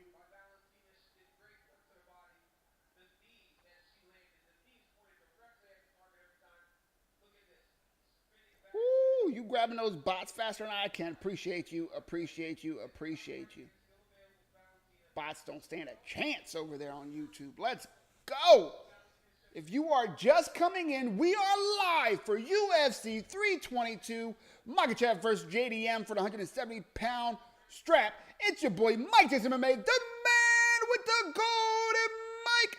Back at it like I never fucking left. And if you were on TikTok, it's the one, the only, the Pharaoh Live. One half of Lunch Break News live every goddamn lunch break. Make sure you smash that like button if you're digging what I'm doing. If you need links, closed mouths don't get fed. Got links on deck. That link don't work. Say something. I got you. That link don't work. I may or may not have a third. I don't know. We'll see how friendly I'm feeling. But at the very least, bang, bang, bang, smash that like button. We just saw Valentina Shevchenko likely win 45 to 50 on all scorecards, which she does. She retains her title, the best ever women's MMA fighter, if you ask me. Argue with your parents. Valentina Shevchenko retains the title as we get set up for the main event of the evening. Islam Makhachev has thrown his 155-pound lightweight title in the trash to go up to 170 to become on the short list of double champions in UFC history. Can he do it? I think he can. We're about to find out in moments against JDM, the man that took the belt off Bilal Muhammad, who was a deserving champion, but possibly one of the most boring champions you can have on a division like that. Not gonna lie to you guys, it is what it is. 170 has gotten off of life support tonight. I'm telling you, a shot to the arm, TRT, Vitor Belfort levels in the 170-pound division. We saw two of the top five get starts tonight. Yes, Carlos Prates sent Leon Edwards to the nether realm in under 90 seconds in the second round with a straight left hand.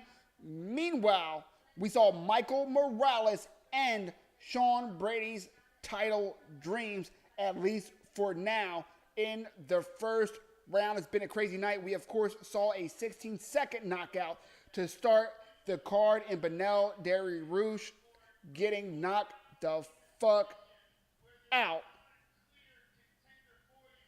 by another young up-and-comer. I mean, it's been a crazy fucking night. It's been crazy. If you're digging what I'm doing, smack that like button. And if you so please, follow as well so you don't miss a goddamn thing. And of course, that was Benoit Saint Denis who took out Beneil Dariush in 16 seconds. What a card. Valentina's reign continues. Shout out to her, a champ of all champions in Valentina Shevchenko.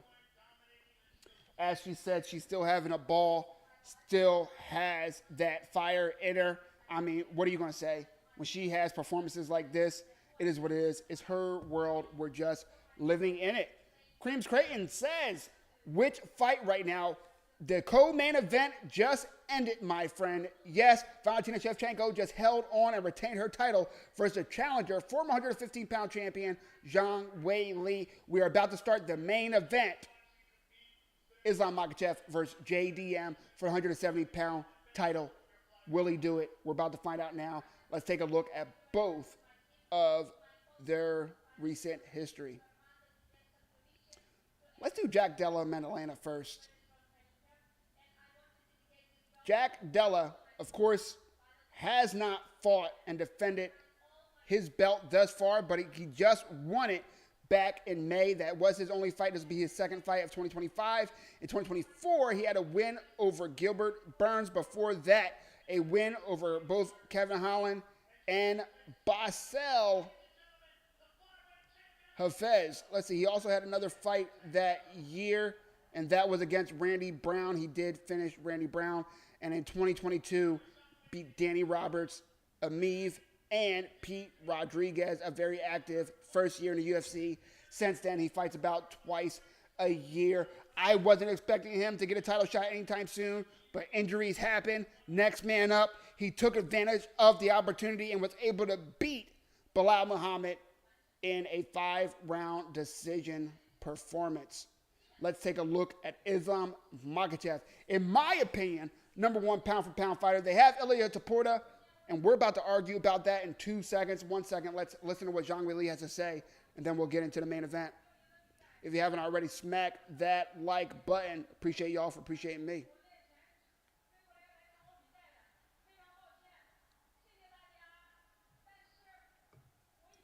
Always a smile on Zhang Weili's face. Gotta respect a champion that loses with class.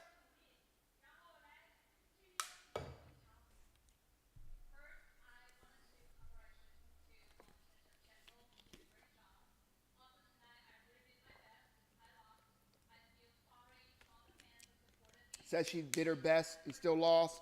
She apologized to her fans, but nothing to be upset about. If you did your best, that's all any fight fan can ask for. Unfortunately, this was just too tall of an order for the former champion at 115. Don't beat a break sometimes.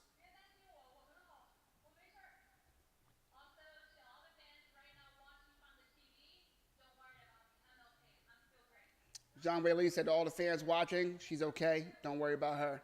Shout out to her. Gotta love a classy champion.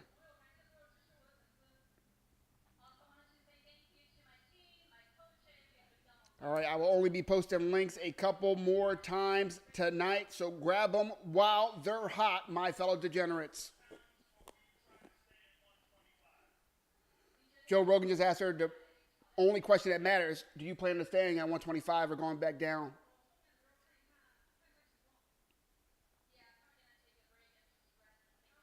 Says she's going to take a break and rest, reset, and figure it out.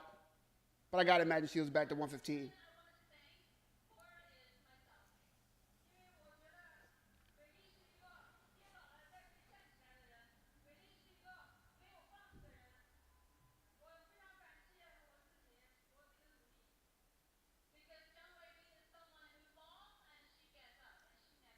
So Zhang Weili is someone who falls and always gets up. Shout out to her. What a goddamn role model, Zhang Weili.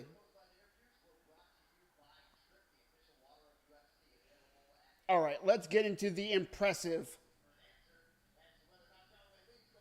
record of Islam Makhachev, a man who I will admit I did not believe in early on in his career. I thought he was all hype. Thought he was just little Khabib. Didn't think he'd ever be as good. Definitely didn't think he'd be better. I think both are arguable at this point. Not going to lie to y'all. Again, argue with your parents. I ain't got time for it, you know. Islam coming off a win over Renato Moicano. That fight, I believe, was supposed to be versus Saryukian. But, of course, again, injuries happen. Yeah, it was against Arman Saryukian. That got canceled. Dana, of course, not happy about that, as he never is when his schedule gets fucked up due to injury. But Renato Moicano was game, but got finished in round one. Not a surprise to me. Another man who he finished, Dustin Poirier. That was a 5th-round finish. Before that, it was Volkanovski twice. Of course, that last one, worse than the first, knocked him out in round one. Win over the likes of Oliveira. Wins over King Green. Win over Dan Hooker. Win over Thiago Moises. Win over Drew Dober. How far y'all want me to go back? I can do this all day. All night. Win over Davey Ramos. Win over Saryukian. Remember him? Remember that kid? Remember the guy that, you know, some of y'all were like, oh, he's going to beat him. He already beat that kid. Already done. Win over Cajun Johnson. Y'all ain't even heard that name. That's how long this man has been doing what he's been doing. Win over Gleason Tebow. Y'all don't even know who the fuck that is.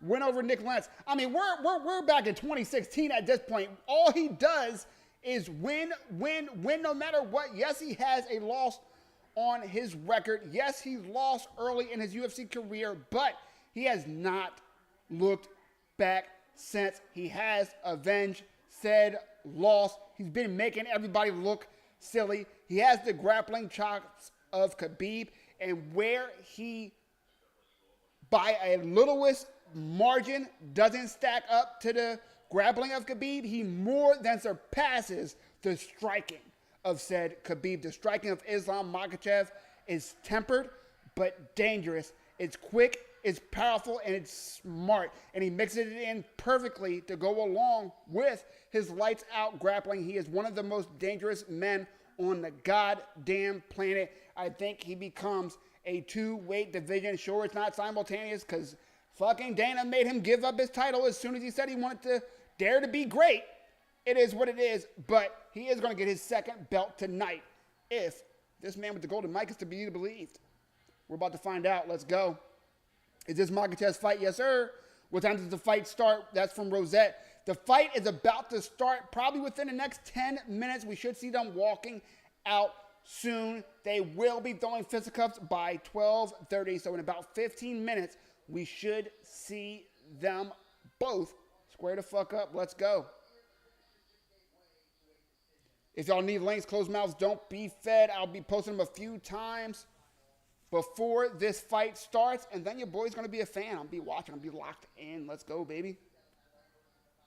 Make sure y'all smack that like button. It's free. And if you don't want to miss one goddamn watch along, if you want to watch the best news this side of Mississippi live every lunch break, yes, lunch break news, make sure you click that follow button, whether it's on YouTube or TikTok. We appreciate you for appreciating us. You know what I mean? And I know you're like, who's us? I only see one of y'all. It's me, it's you, it's us together. It's we. We're a team. Team of degenerates. Let's go. And I have been live for 2 hours. I am a human being, and your boy got to do things that he got to do. Give me 2 seconds. I will be right back. Nature calls. I'm sorry. Give me 1 second. Dang.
And just like that, we back, baby. Don't worry, I wash my hands. We all clean. You know what I mean? Let's go. Let's go. If y'all not having fun, you're on the wrong goddamn channel. For the last time of the night, we are live for UFC 322. Makhachev versus JDM for the 170-pound strap of the UFC. It's your boy, Mike Jason MMA, the man with the golden mic. Back at it like I never fucking left. And if you are on TikTok, it's the one, the only, the Pharaoh Live. Let's go. We'll be broadcasting the entire fight. I will be live during the fight. I do not actually broadcast the fight itself because the algorithm, no matter which side I'm on, will shadow ban the fuck out of me. I'm not going to lie. You know what's not going to be a shadow ban? It's going to be a right in your face ban. It's going to be you can't go live for 90 days ban. So I got links for y'all so you can join me in watching the fights. But I can't aim the camera that way. I'm sorry. If I could, I would. I promise y'all. I would. But I do what I can, and I appreciate y'all for joining me. I mean, without y'all, I'm just a man with a camera. And that's kind of fucking weird. You know what I mean? You know what I mean? Like that, you know. I guess there's sites for that, you know.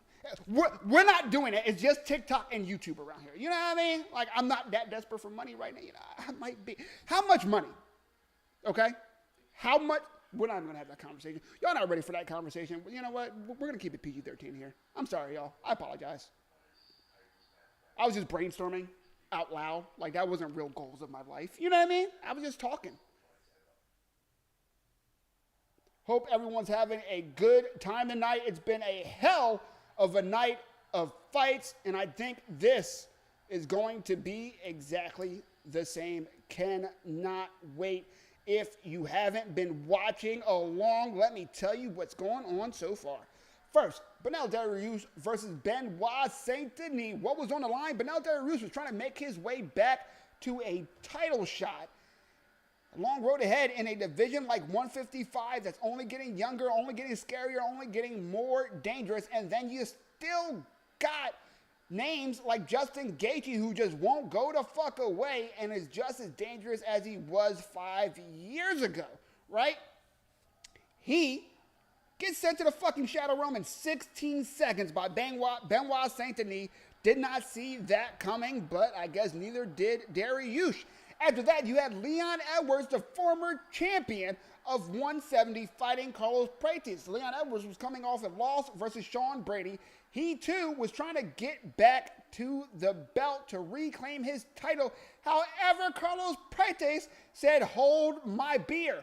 Under 90 seconds in the second round, boom, straight left hand, eyes wide open, looking at the ceiling, raising the roof, was Leon Edwards again. Sent to the Shadow Realm. After that, the aforementioned Shawn Brady, who was coming off a win over Leon Edwards, was fighting the young up-and-comer. Don't forget, Leon Edwards was number 4 versus the number 9, Carlos Prates, but I digress. Then you have Shawn Brady, number 2 in the division, trying to earn his first title shot in a division that's, though not as deep as before tonight, is still dangerous and one of the 3 best divisions in the UFC. Fights the number 6, Michael Morales. What does Michael Morales do? Takes him the fuck out. Takes him the fuck out in the first round. 3.5 minutes is all Michael Morales needed to put Shawn Brady again into the Shadow Realm. After that was the co-main event, Valentina Shevchenko, one of the greatest, if not the greatest, women mixed martial artists the world has ever seen, versus Zhang Weili, one of the most exciting 115-pounders we've ever seen. She threw her goddamn 115-pound belt in the dumpster and said, "I got next at 125. However, she did not have what it takes to overcome that size difference. Valentina made it look easy, 5 rounds to none for Bullet. Now, we see Islam Makhachev daring to be great, trying to get that number 1 pound-for-pound spot back. And who's standing in his way? None other than the unsuspecting champion of 170, Jack Della Maddalena, JDM for short. On paper, this card was on fire. In practice, it's even more than that. It's nuclear over here for UFC 322. As I said, it has already begun. I'm a little behind on my stream. You know, sometimes you click refresh, it's a little bit behind. I don't want to click refresh again because I don't want to upset the fight gods. Right now, I have a strong, stable, clear, and allegedly free stream that I'm enjoying, so I might be a little behind. I will let y'all know as soon as the fight starts in case you want to sync up with your boy. If not, try no spoilers in the chat, but I'll be locked in anyway. I will try to respond to chats in between rounds as always. Appreciate y'all for appreciating me. Smack that like button. It is free and unlimited. So bang, bang, bang, bang, bang. Appreciate y'all for appreciating me. Let's go. Islam already out at the cage.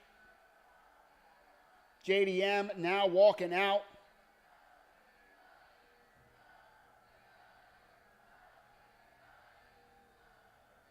His music's hitting. I don't know what the fuck that is. It's like angry country music. Yo, he looks like an angry country music. Look at him. That is the nose of a fighter. Yeah. I think they'll touch gloves. They're both like honor type fighters. Not no bad blood that I know of. Is there a beef that I'm unaware of? Because JDM looks pissed. Looks angry.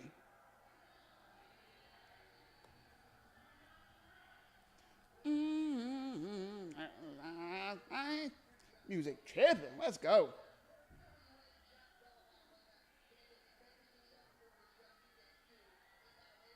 If y'all ain't having fun, you're in the wrong goddamn chat. Let's go.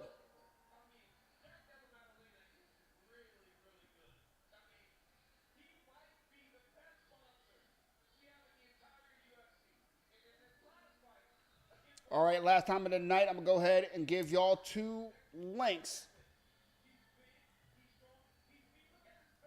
If you do not have experience with these alleged links, allegedly, just a heads up, there will be pop-ups, but click the X, go back to the window, click the screen, and maximize that shit as fast as possible.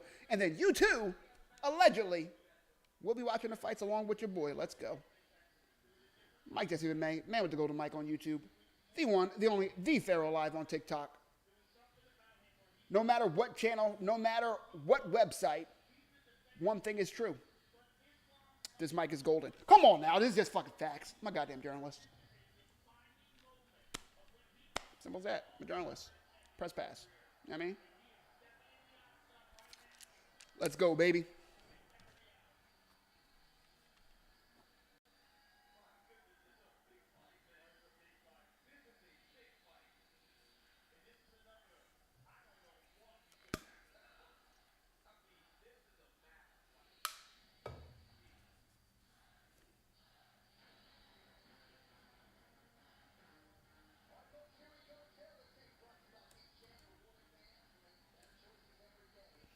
All right, telling the tape, 29 years old, DELLA MADDALENA. Islam Makhachev, 34, both around the same height, 5'10", 5'11". 3-inch reach advantage for JDM, the champion, who is the plus 245 underdog, though he is a champion, against the minus 305 favorite, the challenger, former 155-pound champion in Islam Makhachev.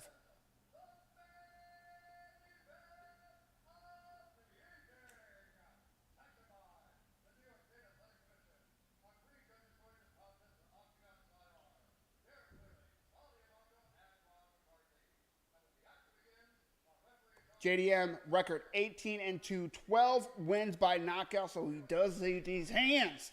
2 wins by submission, 8 first round finishes.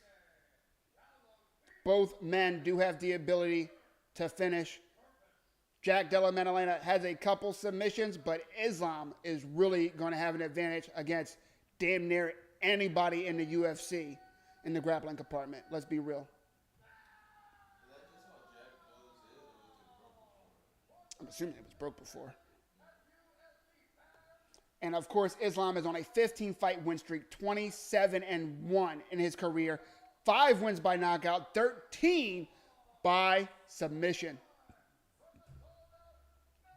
And though Islam is not the classic striker, he can throw them hands and he can land them feet. I'm just saying, go ahead and ask Volkanovski. Please believe me. The reach advantage has been winning all night. Damn, is that a thing? I didn't even peep.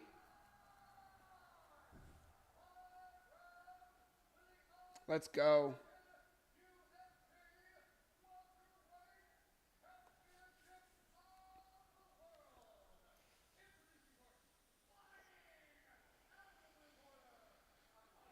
Rosette has joined the army. Appreciate the follow. Appreciate y'all for appreciating me. Let's go.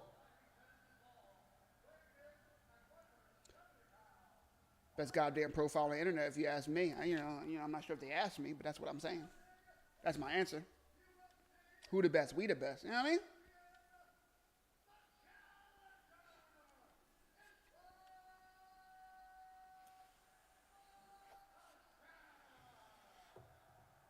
I could not be more caffeinated right now.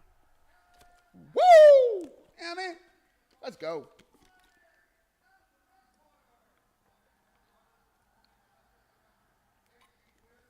JDM looks ready.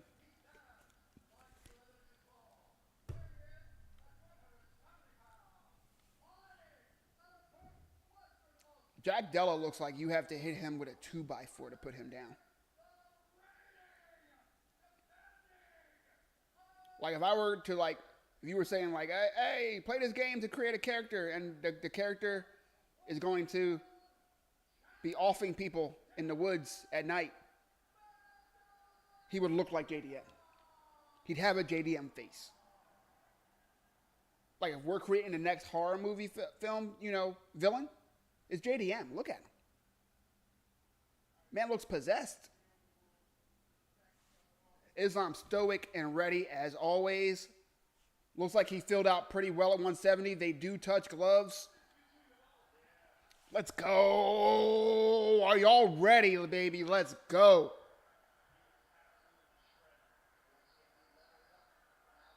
You froze. Oh, shit. Am I still frozen? No. No. Don't worry, y'all. I got it. That's funny.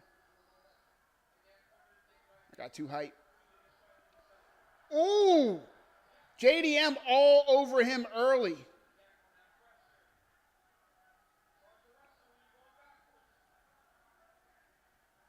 Thank you, John, for letting me know. We back, baby. We back.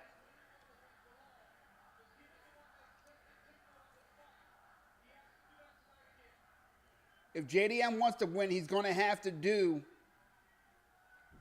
nearly the impossible and press forward on Islam. You got to keep Islam moving backwards, because Islam's able to control where and when the engagements start in the middle of the octagon, then he's going to decide when to create the grappling exchanges. If he can do that, it's inevitable that JDM's going to wind up on his back, and you know what happens from there. He needs to keep Islam on his heels. He needs to keep him backing up. He needs to keep him backed up against the cage. Oh, man, and look at that. This is why I say it's impossible. That single leg was so fast from Islam Makhachev. What the fuck do you do?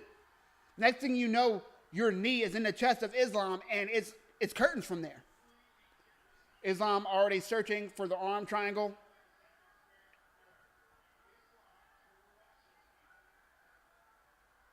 Strong grip for Islam. He's really trying to isolate that arm. What Islam will want to do is get his head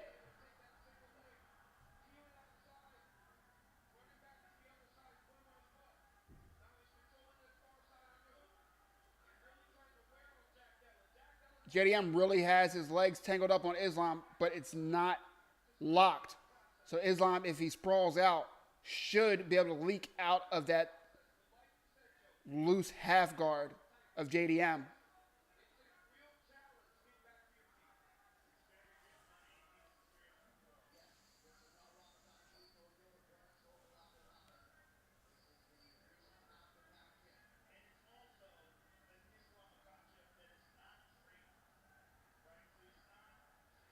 Islam landing some nice little strikes. JDM able to create some separation, but Islam really heavy on top of him. So he needs to be careful. Look, he tried to build a base. Islam going for the back. Oh my God. I don't even know how to explain what I just fucking saw. By all accounts, JDM should have been able to shake Islam off. Instead, Islam now has the back of JDM as he looks for the choke. He has one hook.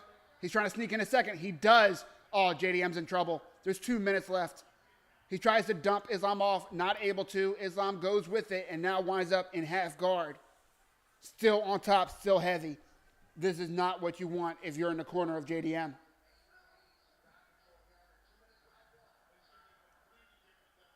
JDM leg belongs to Islam now. Yeah. His everything belongs to Islam now. Oh, nice elbow from JDM from the bottom. But that's not going to win you the round.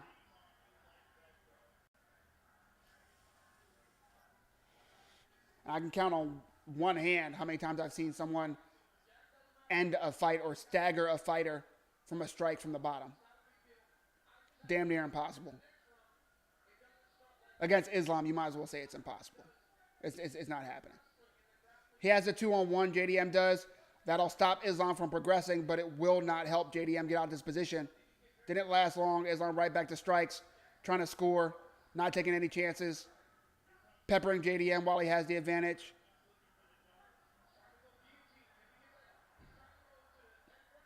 JDM able to shrimp, get his knees in between himself and Islam to create some separation, but it's not enough. Now he's going for the guillotine. Islam is. JDM able to get out of it, trying to turn into Islam so he can get to his knees and start standing. Not happening. Islam not having it.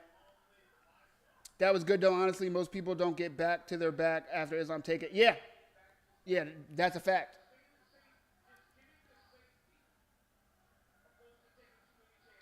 Elbows from the bottom for JDM. Islam doesn't give a fuck. Surprise, surprise. Trying to now stack JDM. JDM threatening the leg lock. No real danger. Now some kicks from the bottom for JDM. Up kick to the face to Islam. Doesn't land too hard, but that is an illegal strike. Islam was technically a downed opponent. JDM, I don't think he realized, but Islam is now pissed off. GG's. 1 round to none for the challenger.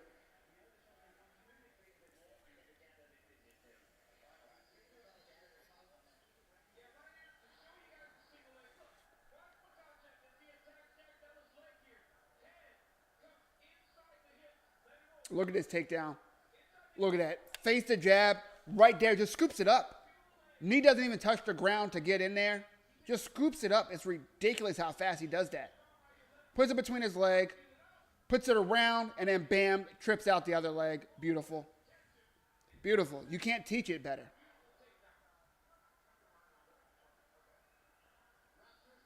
Herb Dean gives JDM a stern warning on those up kicks.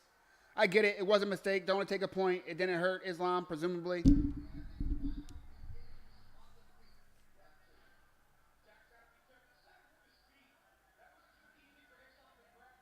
Round 2. Nice leg kick for Islam. If he can land those consistently, it's going to be a long night for JDM. You got to imagine he's a little hesitant now to get too heavy on that lead leg. Doesn't want to get scooped again. Switching stances, JDM is. I don't think he's got that in his repertoire. Look, goes for the body kick. Islam pretty much lets it land, trying to use it for a takedown. Unable to, though. Nice leg kick from Islam again. That's heavy.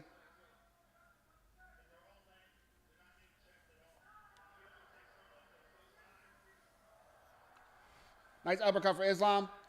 Now a body lock for Islam. Has JDM against the cage. He's about to go for a ride. He needs to fight for underhooks right now. Do not let Islam get a body lock on you. Suicide.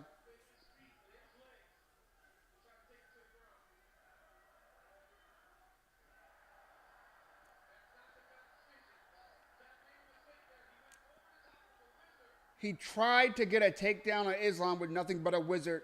Not happening. Body control on 1,000 for Islam Makhachev. JDM, you are out of your goddamn mind. Over 3 minutes left in the second round of your first title defense. You try a takedown like that against Islam Makhachev. Come on, brother. That was never fucking happening. Never, ever fucking happening, bro. Come on.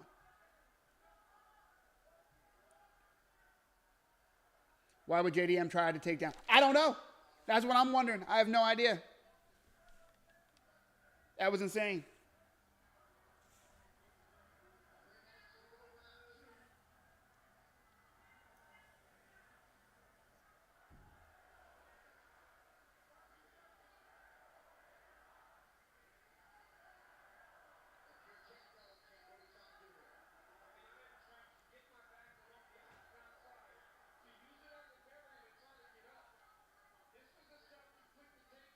Now just peppering him, Islam has him get pinned up against the cage. Makes it a little hard for Islam to pass. But overall, JDM's not going anywhere. Another round in the bank. That's nothing to Islam. He can do this all fucking day. Call that man Captain America. But from Dagestan.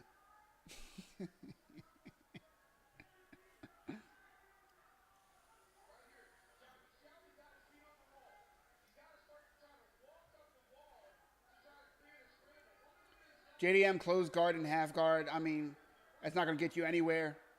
But more punches to the face and down another round. He might be to the point where he doesn't want to expend too much energy just to wind up on bottom again. So he might say, fuck it, we'll wait till round 3. But that is a dangerous game against Islam Makhachev. Has not worked for many. Or any, for that matter. He's trying to work his way up to a base. Not going to happen. Islam's going to pull that arm from underarm, roll him right back to his back. There it goes. Lay back down, JDM. Lay back down. JDM's in survival mode. It's only round 2. You're the champion. You cannot let this go down like this. I don't know what the fuck the answer is, but it ain't this, brother.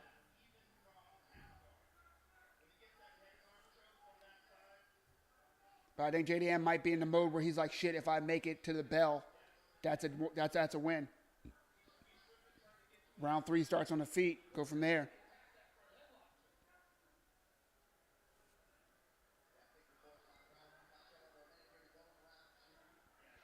Islam still heavy on there, still threatening the arm triangle. He's working it now, getting his head under that armpit. JDM shrimps. Doesn't let it happen.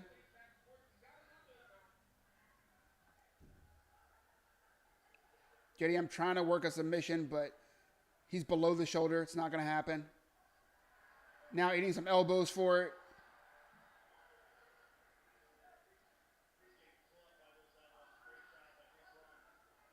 All right, JDM worked his way up. He's standing. 10 seconds left, though. Islam's going to try to take him for a ride again. All right, JDM got out of nope. Going for the double leg. Islam is making him work every second of the round. That's 2 rounds to none for the challenger, former 155-pound champion, Islam Makhachev. I do not see a path to victory for the champions thus far.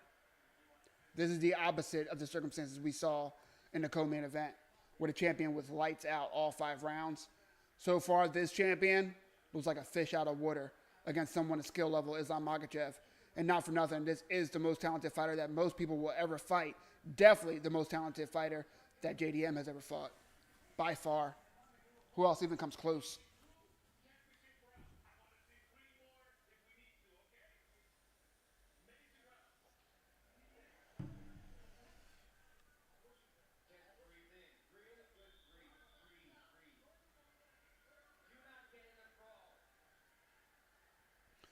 Islam's corner telling him to breathe, do not get in a brawl, keep it going.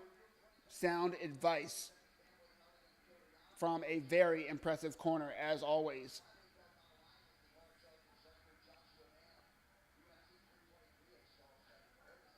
I believe that's American Top Team. His only chance is on the feet. Yeah, that's his only chance. It's just, so far he can't stay on his feet for more than 2 minutes. Either by Islam's doing or his own, man. That takedown was ill-advised with 3.5 minutes left on the clock. Not smart from JDM. Got too big for his bridges over there. 4 minutes and 30 seconds left in the 3rd round of the main event. JDM versus Islam Makhachev. Let's go. UFC 322, baby. We live.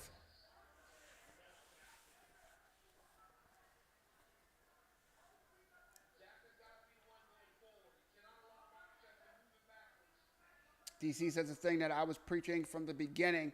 JDM needs to keep Islam moving backwards or he stands no chance.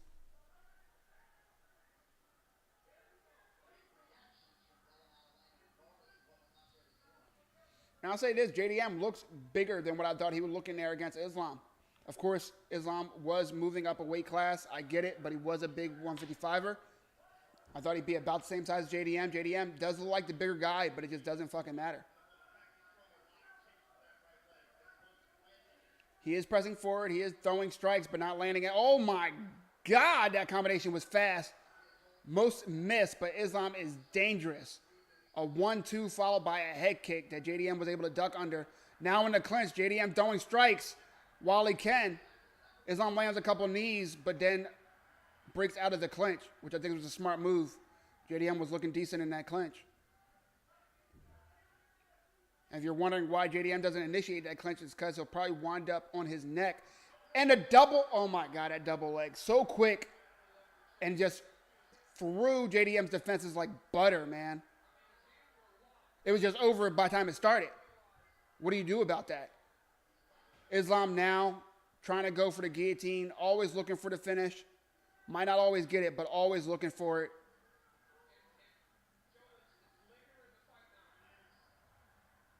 JDM fighting the guillotine off, but is on his back with over 2.5 minutes left on the clock. Rough. 5. Yep.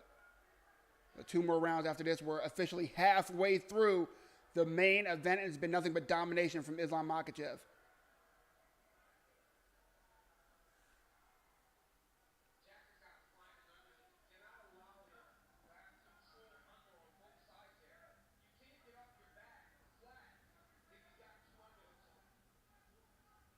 JDM's got to do something. Islam's trying to carve through his guard. Can't, so good on JDM for that. But what does that do? You're still in half guard. You're still getting peppered. You're still losing this fight by every metric.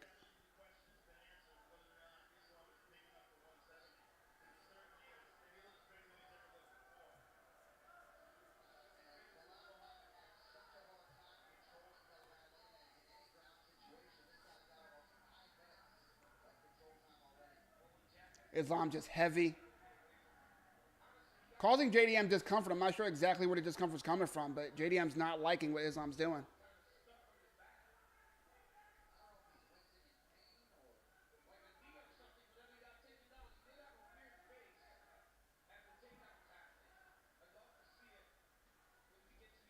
Islam going for that guillotine again. Doesn't look like he's got it. Nope. JDM got the 2-on-1. Lets it go. More just peppering some elbows from the top for Islam. Just scoring. Just keeping it active. Making sure the ref doesn't have a chance to think about standing them up. This is champion mentality right now. Look for the finish. Do not force it. No need to do nothing crazy. You're shutting JDM out at this point. He's had very few moments of success. Very few tools have been successful. I don't even know what the hell Islam's going for right now. He had like a half Nelson just tweaking the neck of JDM. JDM keeps wincing in certain positions. I'm not sure what's hurt on him. I wonder if he suffered an injury during that takedown. He did go down super easy. Who knows? Or it could just be how fucking fast that takedown came at him.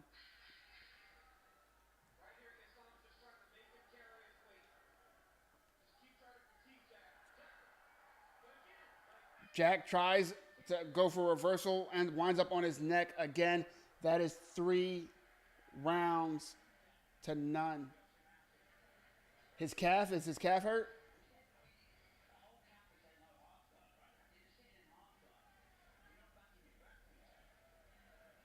As his coaches are saying, you're just sitting in your half guard, and that is exactly what the fuck he's doing. Gotta change the game plan, man. He's just letting it happen at this point. He looks in pain. He looks not happy to be here. Meanwhile, Islam barely breathing hard. Oh, there you go. He's got some deep breaths. That's something.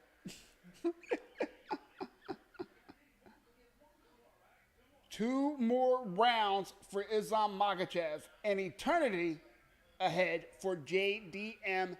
He's gotten very little success. He spent over 2 minutes damn near each round on his back. He needs to do something. Not looking good.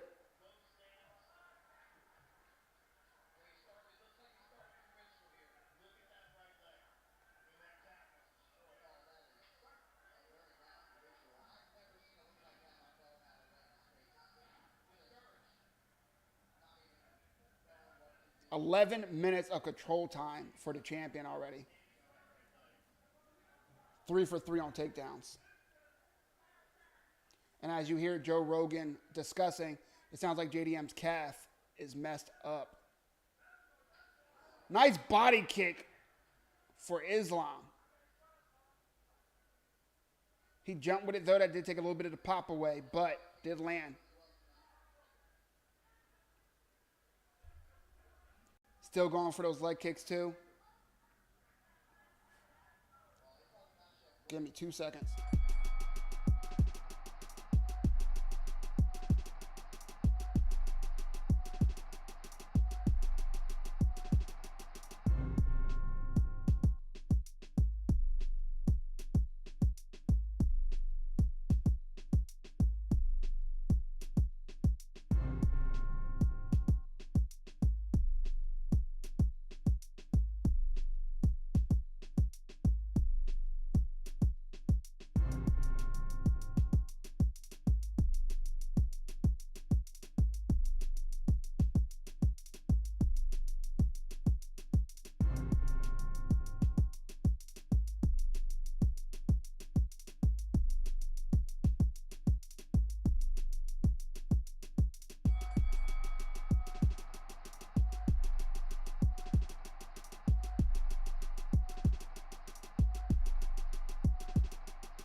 And once again, on his back, JDM.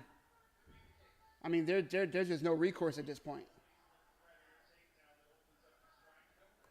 I think so from the kicks. Ugh. I mean, he was landing good leg kicks, and JDM was not checking them. You deposit that damage in for these later rounds, man. That's champ shit right there. And just past his previous best for ground control time, man.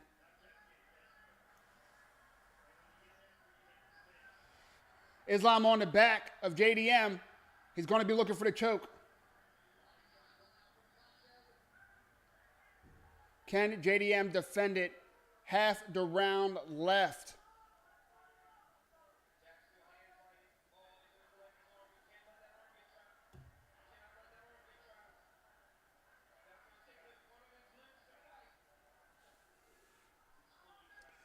And Islam has one of the arms trapped with those hooks. JDM able to get out of there. Wow, JDM made it back to half guard. Wow, that's impressive. But those are the only wins that he's had all night, was being able to get back to half guard. That's the most he's been able to do tonight. It's crazy.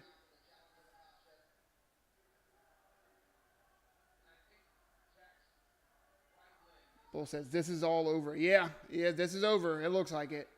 Not going to lie to y'all. I wish I could say otherwise.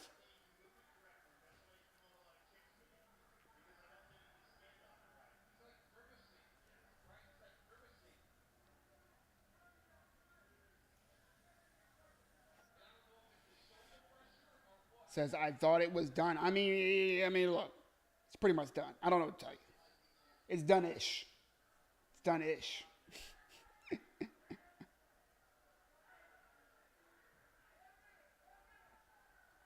Oh, yeah, that calf is all bruised up.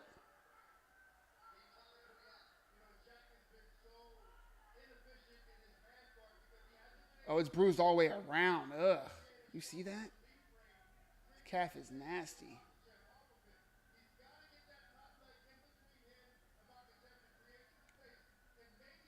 Islam just so smart, using these wrestling positions just to keep weight on JDM, keep him pinned down.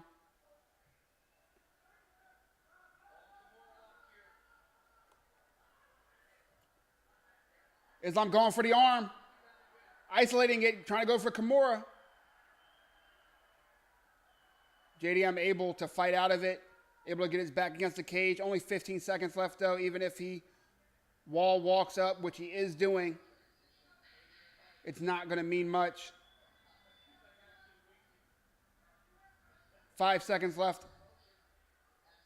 2, 1. And that is 4 rounds in the bag for the challenger. JDM looks so disappointed, so unhappy. But he has one more round to try to defend his belt. We've seen it before. Think back to Leon Edwards versus Kamaru Usman. It can happen, though it's very unlikely.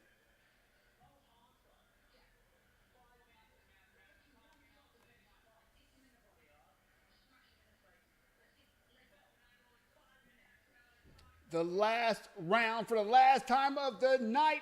UFC 322, Makhachev versus JDM. It's your boy, Mike Jason MMA, the man with the golden mic.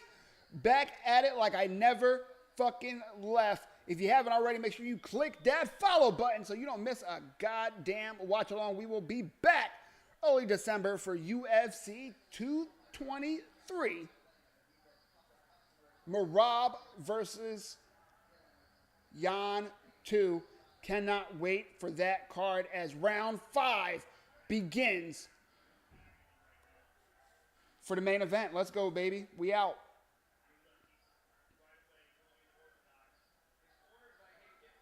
UFC says, we apologize for any offensive language you may have heard. Get the fuck out of here. What are they talking about? And within the first minute, within the first 30 seconds, first 20 seconds, Islam with the takedown, double leg, easy.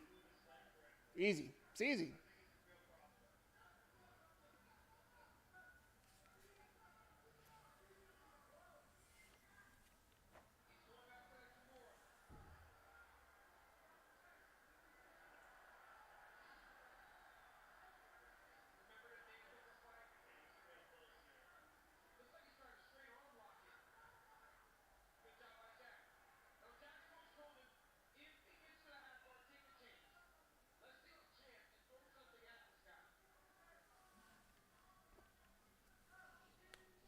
Four minutes left. JDM on his back. All he can do is fight to stay in half guard and hope that he doesn't get mounted and finished. He's got a 2-on-1, just trying to stop Islam from working any real strikes or threatening any submissions. Not doing much of anything, though. Hiding his head so that with Islam's free hand, all he has exposed is the back of the head, which you, of course, cannot strike. But, I mean, this is just full survival mode at this point for JDM. He has no path to victory. He has nothing that's worked. He has no recourse, no response. And frankly, he doesn't have the ability to get out of these positions for any meaningful amount of time. Even if he does get up, it's going to go right back down.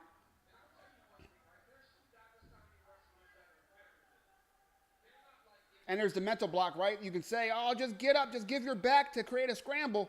But then your reflexes kick in. Your fight or flight kicks in, and you're like, hey, I don't want this guy on my back to choke me the fuck out. So you go back to yours, you hold his hand, and you hope that he doesn't finish you in the next 3 minutes.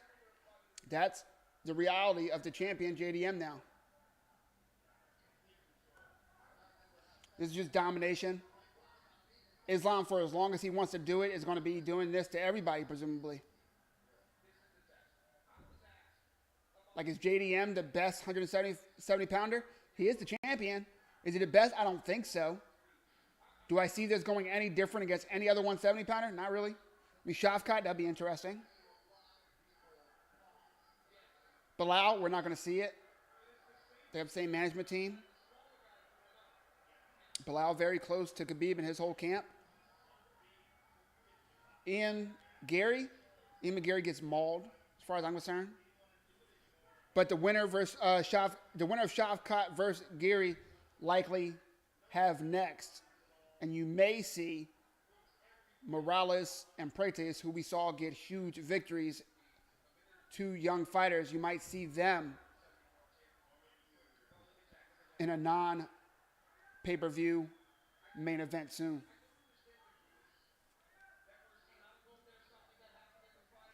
But gosh damn it, 170-pound division is so much more exciting after the night than it has been in the last couple of years.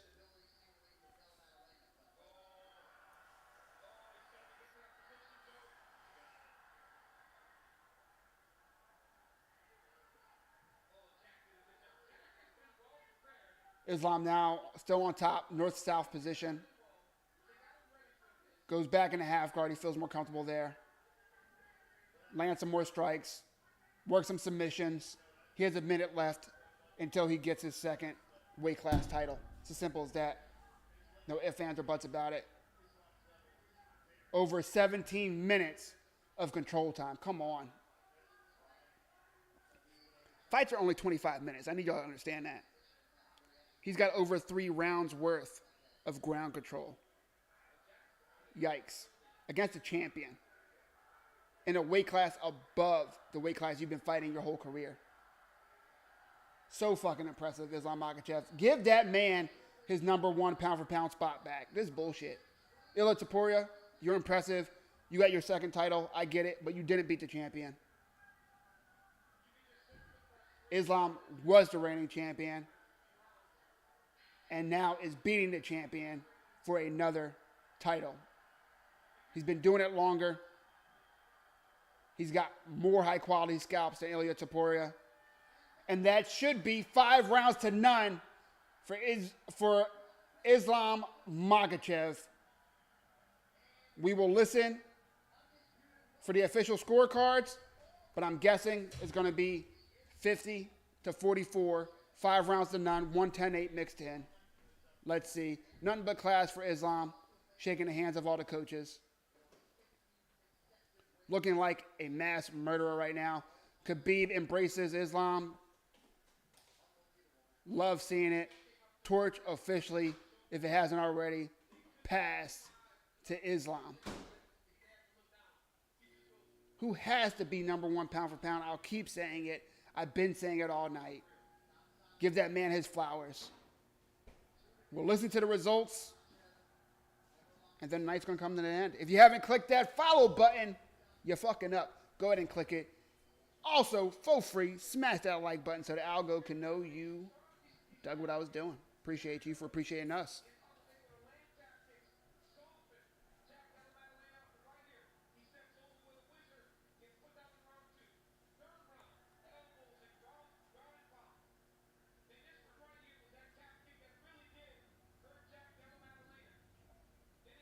Let's look at the tail real quick. 31 strikes landed in 5 rounds for Jack. Meanwhile, you have 123 of 169 strikes landed for Islam Makhachev. He mixed it up. Punches, kicks, body, leg, head. 4 for 4 takedowns. I guess they're counting that one takedown that Maddalena threw and then got reversed. They're not counting that as a takedown for Islam for some reason. But anyway, I say 5 for 5. He took him down every single round. Held him down every single round. Almost 20 minutes of control time, which is fucking ridiculous. And here we go as they read the scorecards. All 3 judges, 50-45. 5 rounds to none. No questions asked. The best on the planet. Champ.